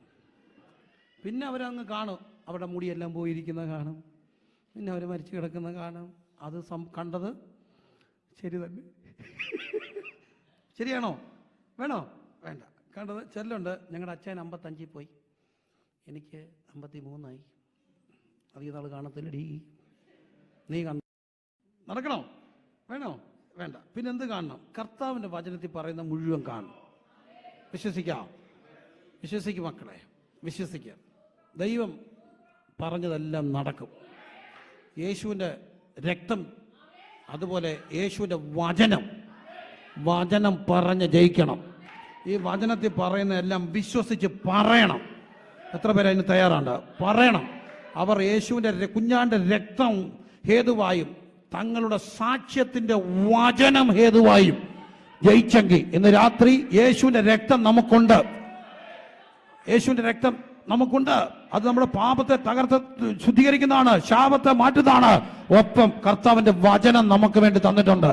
നമ്മുടെ ഗതിയെ മാറ്റുന്ന, നമ്മുടെ ഭാവിയെ മാറ്റുന്ന ദൈവ വചനം ഉണ്ടെങ്കിൽ, വചനം പറയാമെങ്കിൽ അത്ഭുതം നടക്കും. അത് വിശ്വസിക്കുന്നവർ ദൈവത്തിന് സ്തോത്രം ചെയ്തേ. വചനം പറയണം. നീ എന്ത് കാണുന്നു? നീ കണ്ടത് ശരി തന്നെ. ഞാൻ എൻ്റെ ഒരു ചെറിയ അനുഭവം പറയാമേ. എൻ്റെ 2ാമത്തെ മോനുണ്ടായപ്പോൾ കോഴിക്കോട്ട് വെച്ചാണ് ഉണ്ടാകുന്നത്. വൈഫിൻ്റെ വീട് അന്ന് കോഴിക്കോടോ. അപ്പോൾ അവർക്ക് പോകുന്നു. അപ്പോൾ കോഴിക്കോട്ട് വെച്ച് കുഞ്ഞുണ്ടായി, ആശുപത്രി കിടക്കുകയാണ്. അപ്പോൾ എൻ്റെ ചർച്ച ഒരു അമ്മച്ചി മരിച്ചുപോയി. എനിക്ക് പെട്ടെന്ന് വരികയും വേണം. വരാൻ അങ്ങോട്ട് പോകാൻ തുടങ്ങി. കുഞ്ഞുണ്ടായി. കുഞ്ഞിനെ കണ്ട സന്തോഷം മാറുന്നതിന് മുമ്പ് ഡോക്ടർ വന്ന് നോക്കിയിട്ട് പറഞ്ഞു, കുഞ്ഞിന് മർമറിങ് ഉണ്ട്, ഹാർട്ടിന് ഹോളാണെന്ന് പറഞ്ഞു. ഞാനങ്ങ് ആകെ ഐസായി, ഹാർട്ടിന് ഹോള്. അപ്പോൾ ഞാൻ ഡോക്ടറോട് ചെന്ന് സംസാരിച്ചു, എന്തോ ചെയ്യണം എന്ന് പറഞ്ഞു. ഒക്കെ ഇത് 100% ഉറപ്പാണ്, കുഞ്ഞിന് ഹാർട്ടിന് ഹോളാണ്. പിന്നെ അതിൻ്റെ സിവിയാരിറ്റി എന്തോ ഉണ്ട്, അതൊക്കെ അറിയണ സമയം എടുക്കും. ചിലപ്പം അത് അടയാം, പക്ഷേ അതിന് 4-5 വയസ്സ് എടുക്കണം. അന്നേരം വീണ്ടും എക്കോ ചെയ്തിരിക്കണം, അങ്ങ് അറിയത്തില്ല. പിന്നെ ഞാൻ ഉണ്ടെങ്കിൽ ചിലപ്പോൾ ഓപ്പറേഷൻ ചെയ്യേണ്ടി വരും. പിന്നെ അത് നമുക്ക് നോക്കാം. എനിവേ, ഇതാണ് റിയലായിട്ടുള്ളൊരു കാര്യമാണ്, നിങ്ങളത് അറിഞ്ഞിരിക്കണം. ഞാനങ്ങ് ആകെ വിഷമിച്ചു. ഞാൻ അവിടുന്ന് വരികയാണ്, കരഞ്ഞുകൊണ്ടാണ് വരുന്നത്. അപ്പോൾ എൻ്റെ കൂടെ ഒരു ഡ്രൈവറുണ്ട്. എൻ്റെ പൊന്നെ, സ്പീഡാന്ന് പറഞ്ഞാൽ അവൻ 10 പോവും, പെതുക്കിയാന്ന് പറഞ്ഞാൽ അവൻ 150 പോവും. അത് ഇവിടുന്നെങ്കിലുമൊക്കെ തമ്പുരാൻ ഓരോരുത്തരെ വിടും, ക്ഷമ പഠിപ്പിക്കാൻ വേണ്ടി. ചില കർത്താവ് പ്രത്യേകം അയക്കും, നിയോഗിച്ച്. അപ്പം ചിലർ നമ്മളിങ്ങോട്ട് വിടുന്ന എന്താ പഠിപ്പിക്കാനാ? നമ്മൾ അവർക്ക് മാറ്റം ഉണ്ടാകത്തില്ല, ഉണ്ടാകാനും അല്ല, പിന്നെ ആർക്ക് മാറ്റം ഉണ്ടാകാനാ? നമുക്ക്. ഞാൻ അങ്ങനെ കരഞ്ഞിരിക്കുമ്പോൾ മിണ്ടാനൊക്കെ ഇല്ല, കോഴിക്കോട്ട് നിന്ന് റാന്നി വരെ കരഞ്ഞു. കാരണം കുഞ്ഞിനും ആട്ടിനും ഓളാം. അപ്പോൾ അതിനിടയ്ക്ക് ഒരു രസമുണ്ടായി. ഞങ്ങൾ ഈ കുഞ്ഞുണ്ടാകുന്നതിന് മുമ്പ് ഞങ്ങൾ പ്രാർത്ഥിച്ചുകൊണ്ടിരിക്കുമ്പോൾ അന്നൊരു ദൈവദാസൻ ഞങ്ങളുടെ കൂടെ ഉണ്ട്. അപ്പോൾ പുള്ളി ഇങ്ങനെ രാത്രി 1 മണി 2 മണി ഞങ്ങളിങ്ങനെ പ്രാർത്ഥിച്ചുകൊണ്ടിരിക്കുക. അപ്പോൾ ദൂതൊക്കെ പറയുന്നൊരു ദൈവദാസനാണ്. എനിവേ, അപ്പോൾ ഇങ്ങനെ ഇന്ന് ഉറങ്ങുന്നു. അപ്പോൾ പുള്ളിയെ ഉണർത്തണ്ടേ? അപ്പോൾ ഞാൻ ഉറക്കെ ഒരു എല്ലിലിയ പറഞ്ഞു പുള്ളി ഒന്ന് ഉണരാൻ വേണ്ടി. ഉണർന്ന് വന്ന വഴിക്ക് പുള്ളി പറഞ്ഞു, നിൻ്റെ ഭാര്യയുടെ വയറ്റിലൊരു കുഞ്ഞുണ്ട്, കുഞ്ഞൊരു കുസൃതി ചെറുക്കൻ ഓടി നടക്കുന്നു, ഒരു വഴക്കാളി, ഒരു കുസൃതി ചെറുക്കനെ കാണുന്നുണ്ട്. അത് കഴിഞ്ഞാണ് ഞങ്ങൾ അറിയുന്നത് കൊച്ചുണ്ടെന്നൊക്കെ ഉള്ളത് അറിയുന്നത്. അപ്പോൾ ആ സമയത്ത് തന്നെ ഞങ്ങളുടെ ചർച്ചിൽ ഒരു ചേച്ചി ഒരു ദർശനം കണ്ടു. ഒരു കുഞ്ഞ്, ഒരു തടിമാടം കൊണ്ടുപണി കൊച്ച്, അവനിങ്ങനെ ഓടി നടക്കുന്നു. അപ്പോൾ എൻ്റെ അമ്മ അവനെ അടിക്കാനായിട്ട് വടിയും കൊണ്ട് ഓടുന്നു. അപ്പോൾ ഈ ചേച്ചി അമ്മയോട് ചോദിച്ചു, എന്തിനാ അച്ഛി ആൻറ്റിയെ കുഞ്ഞിനെ അടിക്കുന്നത്? കാരണം അമ്മ അവളോട് ചോദിച്ചു, ആൻറ്റിയോട് ചോദിച്ചു, എൻ്റെ കൊച്ചിനെ അടിക്കുന്ന നിനക്കറിയാം, ഞാൻ നിൻ്റെ കൊച്ചിനെ തല്ലാൻ വന്നില്ല, എൻ്റെ കൊച്ചിനെ അല്ലേ ഞാൻ തല്ല, നിനക്ക് എന്നെ നട്ടോ എൻ്റെ ചോദിച്ചു. അപ്പോൾ ഇത് രണ്ടും ഇങ്ങനെ കണ്ടു മറന്നു. അപ്പോൾ എന്നോട് അപ്പനോട് ചോദിച്ചു, ചേട്ടാ ദൈവദാസൻ പറഞ്ഞ എന്താ? ഗുണ്ടുപണി ചെറുക്കൻ, ഓടി നടക്കുന്ന ചെറുക്കൻ, കുസൃതി ചെറുക്കൻ. അപ്പോൾ ഹാർട്ടിന് ഹോളുണ്ട്, ഓടാൻ ഒക്കും. ഹാർട്ടിന് ഒത്തിരി ഹോളാണ്, എന്ത് ചെയ്യാൻ ഒക്കത്തില്ല, ഓടുമ്പോഴത്തേനും ബ്ലൂയിഷ് ആകും. അപ്പം അതങ്ങനെ ഞാൻ കാണും. പിന്നെ ആ ചേച്ചി കണ്ടുവരണോ ഇല്ലേ, ഇങ്ങനെ ഓടുന്നു അടിക്കാനായിട്ട്. അപ്പോൾ അതൊക്കെ ഒരു കുസൃതിയൊക്കെ ആയിരിക്കും. അപ്പം ഞാൻ പറഞ്ഞു, പപ്പ ഡോക്ടർ പറഞ്ഞു. എടാ ഡോക്ടർ അങ്ങനെ പറഞ്ഞു, നീ എന്ത് കാണുന്നു? കുസൃതി ചെറുക്കനെ കണ്ടോ? ഓടുന്നു കണ്ടോ? ഞാൻ പറഞ്ഞു, പപ്പ ഡോക്ടർ, എടാ നീ എന്താ കണ്ടേ? അപ്പം ഞാൻ പറഞ്ഞു, ശരിയടാ പറ, നീ എന്താ കണ്ടേ? അപ്പം ഞാൻ പറഞ്ഞു, ശരി, ദർശനം കണ്ടോ എന്നാൽ പൊക്കോളാൻ പറഞ്ഞു. ഇനി ഞാൻ പറഞ്ഞപ്പോൾ പ്രാർത്ഥിക്കുന്നില്ല, പൊക്കോ. കണ്ടു. അത് കണ്ടു. നീ കണ്ടോ? പറയാൻ പാടാ. എടാ നീ അത് കണ്ടോ? ഞാൻ പറഞ്ഞു കണ്ടു, എന്നാൽ പൊക്കോ. അപ്പോൾ വേണ്ട, ഇനി മേലിൽ ഈ വിഷയത്തിനുവേണ്ടി ഇവിടെ പ്രാർത്ഥിച്ച് പോയേക്കരുത്, പൊയ്ക്കോ. കണ്ടോ? നീ കണ്ടോ? പൊക്കോ. മതി, ഞാൻ പ്രാർത്ഥിക്കത്തില്ല, നീ പ്രാർത്ഥിച്ചില്ലാത്ത ഉണ്ടാക്കരുത്, പൊക്കോളം പറഞ്ഞു. ഏതായാലും ഒരു അത്ഭുതം. എൻ്റെ അമ്മ മരിക്കാൻ നേരത്തെ എൻ്റെ പെങ്ങളോടൊന്ന് വിളിച്ച് പറഞ്ഞ്, ഇടി ഇവനെ ശ്രദ്ധിക്കത്തില്ല, നീ എങ്ങനെയെങ്കിലും പെട്ടെന്ന് കൊണ്ട് എക്കോ ചെയ്യണം. അമ്മയുടെ അവസാനത്തെ ആഗ്രഹം. പക്ഷെ അമ്മ കണ്ടില്ല, അമ്മ മരിച്ചു. പിറ്റേ ദിവസം അമ്മയുടെ അടക്കം കഴിഞ്ഞാൽ പിറ്റേ ദിവസം എൻ്റെ പെങ്ങൾ ഇവനെ കൊണ്ട് പോയി എക്കോ ചെയ്തപ്പോൾ അങ്ങനെ ഹോളേ ഇല്ല, മൊത്തം അടഞ്ഞു. ഒരു കാര്യം ഭയങ്കര സത്യപ്രിയരെ, എന്തോ കാണണം, ദൈവം പറയുന്നത് കാണണം. ഇന്ന് രാത്രി ഈ ദേശത്ത് വളരുന്ന മുഴുവൻ മക്കൾക്ക് വേണ്ടി, അല്ല നമ്മുടെ മുഴുവൻ മക്കൾക്ക് വേണ്ടി നമ്മൾ ചിലത് കാണാൻ പോവുകയാണ്. എന്താ കാണുന്നത്? വചനം പറയുന്നത് മാത്രം കാണും. പ്രവചനം മാറിപ്പോവും. പക്ഷെ വചനം മാറുമോ? വിശ്വസിക്കുന്ന സ്വതന്ത്രം ചെയ്തേ. പ്രവാചകങ്ങളൊന്നും ആശ്രയിക്കേണ്ട. ഏറ്റവും വലിയ പ്രവചനം എന്താണ്? ദൈവത്തിൻ്റെ വചനമാണ്. യെശയ്യാ 59:21. നിന്റെ മേൽ പകർന്ന എൻ്റെ ആത്മാവും നിന്റെ വായി ഞാൻ തന്ന വചനങ്ങളും നിന്റെ വായിന്നോ എൻ്റെ സന്ധ്യയുടെ വായിന്നോ സന്ധ്യയുടെ സന്ധ്യ വായിന്നോ ഇന്ന് മുതൽ ഒരു നാളും എന്ത് ചെയ്യത്തില്ല, അറ്റുപോകത്തില്ല. കണ്ടവരൊക്കെ ഒന്ന് സ്വതന്ത്രം ചെയ്തേ. ഒറ്റ ആൾ പറഞ്ഞേക്കരുത്, ഇനിയും പിള്ളേരെല്ലാം പഴച്ചു പോയി പൊക്കോട്ടെ, പക്ഷെ നമ്മുടേത് പോയിട്ടില്ല, അത്രയും മാത്രം പറഞ്ഞാൽ മതി. എല്ലാം പോയിട്ടില്ല, നമ്മുടെ പോകത്തില്ലെന്ന്. എന്തുകൊണ്ട് പോകത്തില്ല പറയാം. യെശയ്യാ 65:23. നിങ്ങൾ ആപത്തിനായിട്ട് എന്ത് ചെയ്തിട്ടില്ല? പ്രസവിച്ചിട്ടില്ല, വൃഥ അധ്വാനിക്കുന്നില്ല. അങ്ങനെയല്ലേ? യെശയ്യാ 65:21 പറഞ്ഞേ, ഉറക്കെ വായിച്ചേ. നിങ്ങൾ ആപത്തിൽ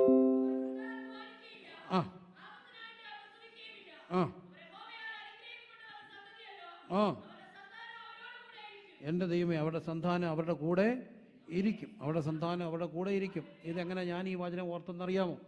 ഞാൻ തിരുവനന്തപുരത്ത് ഒരു മാസവും കഴിഞ്ഞ് നിൽക്കുമ്പോൾ ആശീർവാദം പറഞ്ഞപ്പോൾ ഒരു മോളെൻ്റെ അടുക്ക് വന്നിട്ട് പറഞ്ഞു, എനിക്ക് സാക്ഷ്യം പറയണം. അപ്പോൾ സാക്ഷ്യം പറയണമെന്ന് പറഞ്ഞിരുന്നു, മറന്നു പോകാണ്ട് ചെയ്തു. അപ്പോൾ എല്ലാവരും പറഞ്ഞു, ആശീർവാദം പറഞ്ഞിട്ട് ഇനി എങ്ങനെ സാക്ഷ്യം പറഞ്ഞു? അപ്പോൾ ഞാൻ പറഞ്ഞു, ആ കൊച്ചിൻ്റെ ആഗ്രഹമല്ലേ, അതിന് കൊടുക്കുക. അപ്പോൾ അവൾ എഴുന്നിട്ട് പറഞ്ഞു, ഞാൻ ഇന്നാടെ കൊച്ചുമോളാണ്, ഞങ്ങളുടെ ഒരു പാസ്റ്ററപ്പച്ചൻ്റെ കൊച്ചുമോളാണ്. അപ്പോൾ ഈ അപ്പച്ചന് എന്നും കൺവെൻഷൻ നടത്തും. കൺവെൻഷൻ പന്തലിൽ അപ്പച്ചൻ കിടന്നുറങ്ങും. അപ്പച്ചൻ്റെ ശൈലി ഇതാണ്. എന്നിട്ട് അപ്പച്ചൻ വെളുപ്പിനെ എഴുന്നിട്ട് വാക്യം വിളിച്ചു പറയും. ഇതാണ് അപ്പച്ചൻ്റെ ശുശ്രൂഷ. അപ്പച്ചൻ സ്ഥിരം പറയുന്നൊരു വാക്യമാണ്, നിങ്ങൾ ആപത്തിനായിട്ട് പ്രസവിക്കത്തില്ല, വൃഥ അധ്വാനിക്കത്തില്ല. ഈ കൊച്ചിൻ്റെ കുഞ്ഞ് ഇവിടെ മടിയിരുന്ന് അങ്ങനെയൊന്ന് വിക്കി, കുഞ്ഞ് മരിച്ച പോലായി നീലിച്ചു, മിറങ്ങലിച്ച് അവിടെ കൈ കിടക്കുക. പെട്ടെന്ന് ഈ വാക്യം അവിടെ മനസ്സിൽ ഓർമ്മ വന്നു. 10 വട്ടം അവൾ ആ വാക്യം ഉറക്കെ പറഞ്ഞു, ആപത്തിനായിട്ട് പ്രസവിക്കത്തില്ല, വൃഥ അധ്വാനിക്കുക. അവൾ പറഞ്ഞു, ഒന്ന് തുമ്മി, കുഞ്ഞെന്ന് കണ്ണു തുറന്നു. ഒരു കാര്യം ഉറപ്പാണ്, വചനം പറഞ്ഞ അത്ഭുതം നടക്കും. ഇന്ന് രാത്രി പറ, നിങ്ങൾ ആപത്തിനായിട്ട് എന്ത് ചെയ്തിട്ടില്ല, പ്രസവിക്കും. ഞാൻ ആദ്യം വായിച്ച വചനം എൻ്റെ മനസ്സിൽ ഇരിക്കുന്ന വേറൊരു സാഹചര്യത്തിലാണ്. ഞാൻ അമേരിക്ക താമസിക്കുമ്പോൾ ഞങ്ങളുടെ ഒരു അമ്മച്ചി പറഞ്ഞു, അമ്മച്ചിയുടെ ഒരു മോനൊരു വെള്ളക്കാരത്തിയാണ് കല്യാണം കഴിച്ചിരിക്കുക. അമ്മച്ചി പറഞ്ഞൊരു സാക്ഷ്യം. ആ വെള്ളക്കാരത്തി കെട്ടിയതിൻ്റെ സംഭവം അമ്മച്ചി പറഞ്ഞു. ആ വെള്ളക്കാരത്തി ഒരു സുവിശേഷകയാണ്. അവർ ആലോചിച്ച് വളരെ ഒഫീഷ്യലായിട്ട് ആ കല്യാണം നടത്തി. ആ വെള്ളക്കാരത്തിൻ്റെ ചരിത്രം പറഞ്ഞു, തൻ്റെ മരുമകളുടെ ചരിത്രം. അവിടെ അമ്മയുടെ അമ്മ ഒരു വിശ്വാസിയായിരുന്നു. മരിക്കാൻ നേരത്ത് ഈ അമ്മച്ചി വളരെ നല്ലൊരു അമ്മ, ഭക്തയായൊരമ്മ എന്തോ പറയാൻ ശ്രമിക്കുന്നു. അപ്പോൾ ഇവരടുത്ത് ഇന്ന് ശ്രദ്ധിച്ചു അമ്മച്ചി എന്താ പറയുന്നത്. അമ്മച്ചി പറഞ്ഞത് ഐസിയ 59:21 ലാസ്റ്റ് വാക്ക്, ഇറ്റ് ഈസ് നോട്ട് ഫിനിഷ്ഡ്. ഐസിയ 59:21 ഇത് പറഞ്ഞ് അവർ മരിച്ചു കഴിഞ്ഞ് ഇവർ ഈ വാക്യം നോക്കി. ഈ വാക്യം ഇതായിരുന്നു, നിന്റെ പേര് പറഞ്ഞ എൻ്റെ ആത്മാവും നിന്റെ വായുന്ന വചനവും നിന്റെ വായുന്നോ നിന്റെ സന്ധ്യയുടെ വായുന്നോ എന്ത് ചെയ്യത്തില്ല, അറ്റുക. ഇവരെന്ത് ചെയ്തു, 8 10 മക്കൾ, എനിക്ക് കൃത്യ കണക്കറിയില്ല, എനിവേ അവർ ആ വാക്യം അവരുടെ വീടുകളിൽ ഒട്ടിച്ചു വെച്ചു. പിന്നെ അവിടെ ഒരു ഫാമിലി ട്രഡീഷനായി, മക്കൾ മാറുന്നിടത്തെല്ലാം ഈ വാക്യങ്ങൾ ഒട്ടിച്ചു വെക്കുന്ന പതിവായി. അങ്ങനെ അത് അവരുടെ ഫാമിലിയുടെ ഭാഗമായി. അതിലൊരു മകളുടെ ഒരു കൊച്ചുമകളാണ് ഈ ഇവരുടെ മരുമകൾ. അത് ഇവരുടെ നമ്മുടെ ഈ അമ്മച്ചിയുടെ മോനെ കെട്ടി. അവർ ആഫ്രിക്കയിൽ മിഷണറിമാരാണ്. അമ്മച്ചിയോട് പറഞ്ഞത്, ഈ കുടുംബം, ഈ അമ്മച്ചിയുടെ മറ്റ് പല കൊച്ചുമക്കൾ ആഫ്രിക്കയിൽ സുവിശേഷകരായിട്ടുണ്ട്. അവരെ എല്ലാം കൂടെ കൂട്ടിയിട്ട് ഒരു ഗാദറിങ് വെച്ചു, ഫാമിലി ഗെറ്റ് ടുഗദർ വെച്ചപ്പോൾ 59 സുവിശേഷകർ, അമ്മച്ചിയുടെ കൊച്ചു ചെറുമക്കൾ സുവിശേഷകരായി ആഫ്രിക്കയിലുണ്ട്. ഒരമ്മയുടെ വചനമാണ് മരിക്കാൻ നേരത്ത്, നിന്റെ മേൽ പകർന്ന എൻ്റെ ആത്മാവും ഞാൻ തന്ന എൻ്റെ വചനങ്ങളും നിന്റെ വായിന്നോ നിന്റെ സന്തതിയുടെ വായിന്നോ അറ്റുപോകത്തില്ല. ഇന്ന് രാത്രി വിശ്വാസ പ്രഖ്യാപനം നടത്താൻ പോകുമ്പോൾ അവർ കുഞ്ഞാൻ്റെ രക്തം ഹേതുവായും സാക്ഷ്യവചനം ഹേതുവായി ജയിക്കണ്ടേ. തോക്കാൻ നമുക്കൊത്തിരി തന്നിട്ടില്ലല്ലോ, കളയാൻ നമുക്കൊന്നേ ഇല്ല. ഏൽപ്പിച്ച ദ്രമ്മയാ. ഇന്ന് രാത്രി ആ ദ്രമ്മയ്ക്ക് വേണ്ടി യേശുവിൻ്റെ രക്തം പറയാൻ, സാക്ഷ്യവചനം പറയാൻ ആഗ്രഹിക്കുന്ന എത്ര പേരുണ്ട്? റെഡിയായിട്ടുള്ള എത്ര പേരുണ്ട്? അങ്ങനെയുള്ളവർ കരമൊന്ന് ഉയർത്തിക്കുക. ഇന്നലെ ഞാൻ പറഞ്ഞു, യേശുവിന് ദൂരം വിഷയമല്ല, യേശുവിന് അകലം വിഷയമല്ല, യേശുവിന് പഴക്കം വിഷയമല്ല, യേശുവിന് കല്ലറ വിഷയമല്ല. അങ്ങനെയാണെങ്കിൽ ഇന്ന് രാത്രി വചനം പറയാൻ തയ്യാറുള്ളവർ ഇതിനകത്തുണ്ടെങ്കിൽ അത്ഭുതങ്ങളെ ചെയ്യാൻ എൻ്റെ ദൈവം തയ്യാറാണ്. ലോകം മുഴുവൻ പറയുന്നു പോയി. ഞാൻ പറയും പോയിട്ടില്ല. കാരണം എന്താ? കളയാൻ നമുക്ക് തന്നിട്ടില്ല. യേശുവിന്റെ രക്തമുണ്ട്, 2 യേശുവിന്റെ കർത്താവിന്റെ വചനമുണ്ട്. ഇത് 2 നമുക്കുള്ളപ്പോൾ പോത്തില്ല. ഇല്ല. വിശ്വസിച്ച് ഇന്ന് രാത്രി നമ്മുടെ രാത്രി. ഇത് ഇവിടെ ഒരു രാത്രി കൊണ്ട് അവസാനിക്കരുത്. ഞാൻ ഏറ്റവും ലളിതവും ശാന്തമായിട്ട് പറയുകയാണ്, ഇവിടം കൊണ്ട് അവസാനിക്കരുത്.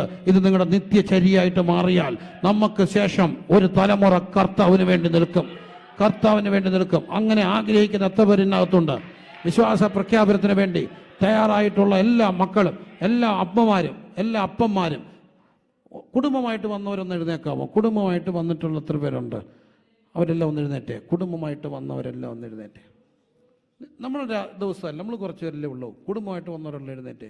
കുടുംബമായിട്ടൊന്ന് നിൽക്കാവുന്ന ബുദ്ധിമുട്ടില്ലെങ്കിൽ ഞാൻ എൻ്റെ ഒരു സ്വാതന്ത്ര്യം ഉപയോഗിച്ചുകൊണ്ട് നിങ്ങളോട് ആവശ്യപ്പെടുന്നു, കുടുംബമായിട്ട് നിന്നേ. നിങ്ങളുടെ മക്കളെ കൂടെ വിളിച്ചേ, വിശ്വാസം പ്രഖ്യാപിച്ചേ. നീ എന്ത് കാണുന്നു?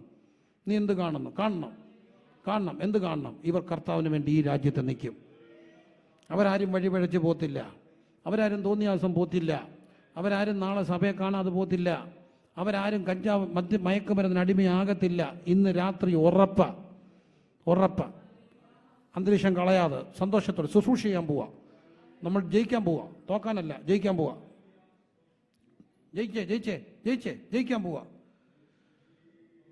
അങ്ങോട്ടേക്ക് ഒന്ന് മാറിയൊക്കെ ഇരിക്കണേ. ആരെങ്കിലും കുഞ്ഞുങ്ങൾ പേരൻസ് ഇല്ലാതെ ഇവിടെ ഉണ്ടെങ്കിൽ അവർ ദൈവദാസ അപ്പച്ചൻ ഇവിടെ ഉണ്ട്. പേരൻസ് ഇല്ലാതെ ആരെങ്കിലും മക്കൾ ഇവിടെ ഉണ്ടെങ്കിൽ നിങ്ങൾക്ക് ഞങ്ങളുടെ പാസ്റ്റേഴ്സിൻ്റെ അടുത്ത് വരാം. അവർ നിങ്ങൾക്ക് വേണ്ടി പ്രാർത്ഥിക്കും. ഇടയന്മാരിവിടെ ഉണ്ട്. പേരൻസ് വരാതെ കുഞ്ഞുങ്ങൾ ഇവിടെ ഉണ്ടെങ്കിൽ നിങ്ങളുടെ ഈ പാസ്റ്റർമാരിവിടെ ഉണ്ട്, ദൈവദാസന്മാരിവിടെ ഉണ്ട്. അവർ ശുശ്രൂഷയ്ക്ക് തയ്യാറാണ്. അവരെടുക്ക വരണം. കസേരകളൊന്നും അങ്ങോട്ടേക്കൊക്കെ ഒന്ന് മാറ്റിയിട്ട് അങ്ങോട്ടേക്ക് നിന്നേ, സജീവമായിട്ട് നിന്നേ. ആർക്കെങ്കിലും ഇതിനകത്ത് ഇഷ്ടക്കേടുണ്ടെങ്കിൽ, അല്ല ഇത് ശരിയല്ലെന്ന് തോന്നുന്നു, അങ്ങനെയെങ്കിലുമുള്ള ചിന്തകളുണ്ടെങ്കിൽ ദയവായിട്ട് നിങ്ങൾക്ക് അതിനകത്ത് ചെയ്യണ്ട. ഞാൻ വിശ്വസിക്കുന്നു.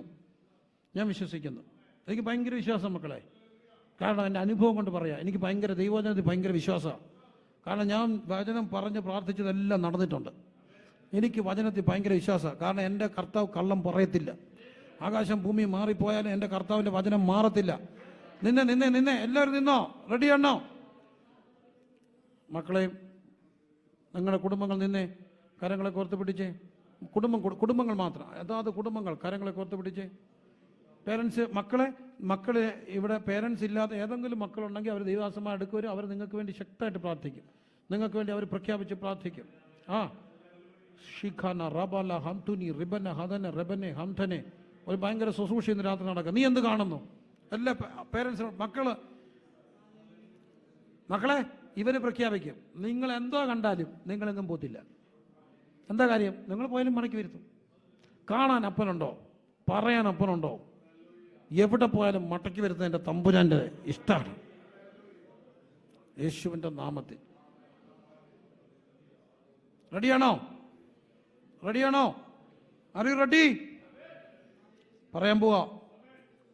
അവർ എന്തുകൊണ്ട് പറയുന്നു? വചനം പറയുന്നു. കുഞ്ഞാണ്ട് രക്തവും സാക്ഷ്യവചനം. വചനം പറയാൻ പോവാണ്. നിങ്ങളുടെ മക്കളെ ചേർത്ത് പിടിച്ച്, അപ്പനും അമ്മയും കൂടെ ചേർത്ത് പിടിച്ച്, അല്ലെങ്കിൽ അപ്പം മാത്രമാണോ ചേർത്ത് പിടിച്ച് പറഞ്ഞു. ഞാൻ പറയുന്ന പോലെ പറയണം, ഏറ്റു പറയണം. ഇതാകുന്നു യഹോവയുടെ അരുളപ്പാട്. നിന്റെ മേലുള്ള എൻ്റെ ആത്മാവും നിന്റെ വായിൽ ഞാൻ തന്ന എൻ്റെ വചനങ്ങളും നിന്റെ വായിൽ നിന്നും നിന്റെ സന്തതിയുടെ വായിൽ നിന്നും നിന്റെ സന്തതിയുടെ വായിൽ നിന്നും ഇന്നു മുതൽ ഒരു നാളും വിട്ടുപോകയില്ലെന്ന് യഹോവ അരുളി ചെയ്തിരിക്കുന്നു. അത് ഞാൻ എൻ്റെ കുടുംബത്തിന് വേണ്ടി വിശ്വസിക്കുന്നു.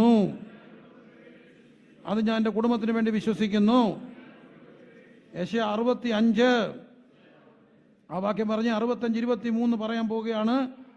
ലൈവിൽ കാണുന്നവരെ, നിങ്ങൾ ലൈവിലാണെങ്കിൽ നിങ്ങളുടെ കുടുംബങ്ങൾ അടുത്തുണ്ടെങ്കിൽ നിങ്ങളുടെ കുഞ്ഞുങ്ങളെ വിളിക്കുക, നിങ്ങളുടെ പ്രിയപ്പെട്ടവരെ വിളിക്കുക. ഈ ശുശ്രൂഷ നിങ്ങൾക്ക് ഇപ്പോൾ പങ്കുചേരാവുന്നതാണ്. യെശയ്യാ 65-23 ഞാൻ ഉറക്കെ പറയുന്നു. അവർ വൃഥ അധ്വാനിക്കുകയില്ല, ആപത്തിനായിട്ട് പ്രസവിക്കുകയില്ല. ഇവർ യഹോവയാൽ അനുഗ്രഹിക്കപ്പെട്ടവരുടെ സന്തതിയല്ലോ. അവരുടെ സന്താനം അവരുടെ കൂടെ ഇരിക്കും. ഈ വചനപ്രകാരം ഞങ്ങളുടെ കുഞ്ഞുങ്ങൾ ഞങ്ങളുടെ കൂടെ ഇരിക്കും. അവർ നഷ്ടപ്പെട്ടു പോകുകയില്ല. ഞങ്ങളത് വിശ്വസിക്കുന്നു. യെശയ്യാ 54:13 എൻ്റെ മക്കളെല്ലാവരും യഹോവയാൽ ഉപദേശിക്കപ്പെട്ടവരും എൻ്റെ മക്കളുടെ സമാധാനം വലുതുമായിരിക്കും. എൻ്റെ മക്കളെല്ലാവരും യഹോവയാൽ ഉപദേശിക്കപ്പെട്ടവരും എൻ്റെ മക്കളുടെ സമാധാനം വലുതുമായിരിക്കും. എൻ്റെ മക്കളുടെ സമാധാനം വലുതുമായിരിക്കും.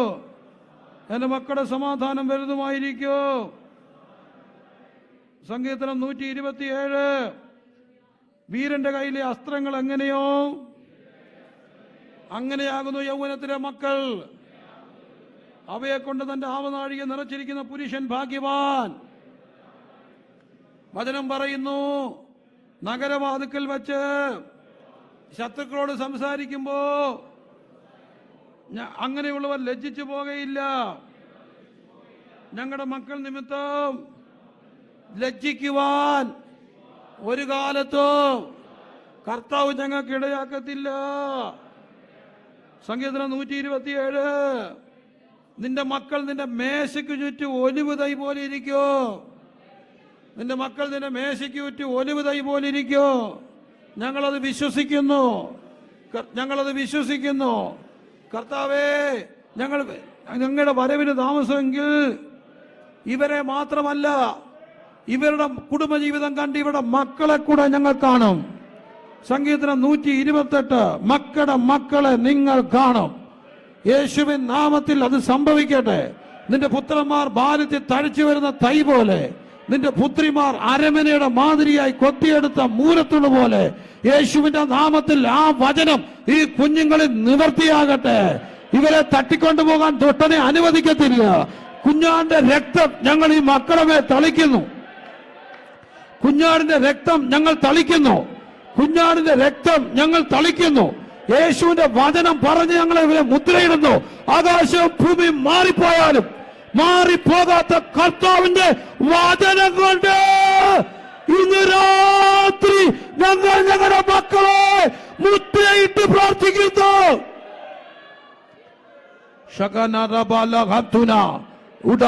അവർ നാളെ സഭകളിൽ കാണും. അവർ നിന്റെ പുത്രന്മാരും പുത്രിമാരും പ്രവചിക്കും. നിന്റെ പുത്രന്മാരും പുത്രിമാരും പ്രവചിക്കോ. വചനം അങ്ങനെ പറഞ്ഞത്, പ്രവാചകൻ കണ്ടത് ഞങ്ങളുടെ മക്കൾ നിവർത്തിയാകും. അന്ത്യകാലത്ത് സകല ജഡത്തിനുമേലും എന്റെ ആത്മാവിനെ പകരും. വചനം പറഞ്ഞത് ഞങ്ങളുടെ മക്കൾ നിവർത്തിയാകും. കർത്താവ് വരാൻ താമസിച്ചാൽ അത് സംഭവിക്കും. ഞങ്ങൾ വിശ്വസിക്കുന്നേ. യേശുവേ, ഞങ്ങളുടെ അവിശ്വാസത്തെ പൊറുക്കണമേ.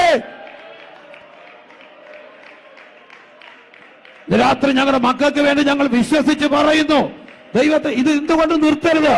ഞാൻ ഈ പറഞ്ഞ മുഴുവൻ വചനങ്ങളും നിങ്ങൾ എന്നും പറയണം. നിങ്ങളുടെ മക്കളെ വിളിച്ചു നിർത്തി കുടുംബമായി പറയണം, എഴുതി വച്ച് പറയണം, കാണാതെ പഠിച്ചു പറയണം. രക്തം ജയം, രക്തം ജയം. എല്ലാവരും പ്രാർത്ഥിച്ചേ. യേശുവിന്റെ രക്തം പറഞ്ഞ് പ്രാർത്ഥിച്ചേ. യേശുവിന്റെ രക്തം പറഞ്ഞ് പ്രാർത്ഥിച്ചേ. യേശുവിന്റെ രക്തം പറഞ്ഞ് പ്രാർത്ഥിച്ചേ. കർത്താവേ, സഭയിൽ നിന്ന് ഇറങ്ങരുതേ. എല്ലാവരും ഞങ്ങളൊക്കെ തീഷ്ണതയോടെ ഞായറാഴ്ചകൾ ആരാധനയെ പങ്കെടുക്കട്ടെ, ഒരുക്കത്തോടെ പങ്കെടുക്കട്ടെ, ഉത്സാഹത്തോടെ പങ്കെടുക്കട്ടെ. അവർ ഞങ്ങളെ നിർബന്ധിക്കട്ടെ, അവർ ഞങ്ങളെ ഉത്സാഹിപ്പിക്കട്ടെ. കർത്താവേ, തീഷ്ണത നഷ്ടപ്പെട്ടു പോകുന്ന ലോകത്തെ ഞങ്ങൾ കാണുന്നു. ആത്മാവിൽ എരിവുള്ളവരായി, ഉത്സാഹത്തിൽ മടുപ്പില്ലാതെ അവർ നിൽക്കുന്നത് ഞങ്ങൾ കാണുന്നു. അപവാദിക്ക് അപവാദത്തിന് അവസരമില്ലാത്തവരായിരിക്കട്ടെ. അവിടെ യൗവനം ആരും തുച്ഛീകരിക്കാതെ വാക്കിലും നടപ്പിലും സ്നേഹത്തിലും വിശ്വാസത്തിലും നിർമ്മലതയിലും ഈ മക്കൾ മാതൃകയായി മാറട്ടെ. യേശുവിന്റെ രക്തം കൊണ്ട് ഞങ്ങൾ മക്കളെ എല്ലാം കവർ ചെയ്യുന്നു.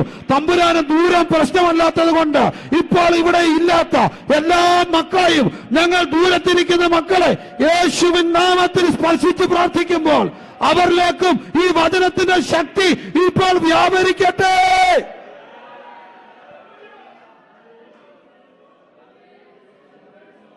ഇപ്പോൾ വ്യാപരിക്കട്ടെ. യേശുവേ, അങ്ങനെ ചെയ്യുന്നതിനായി സ്തോത്രം.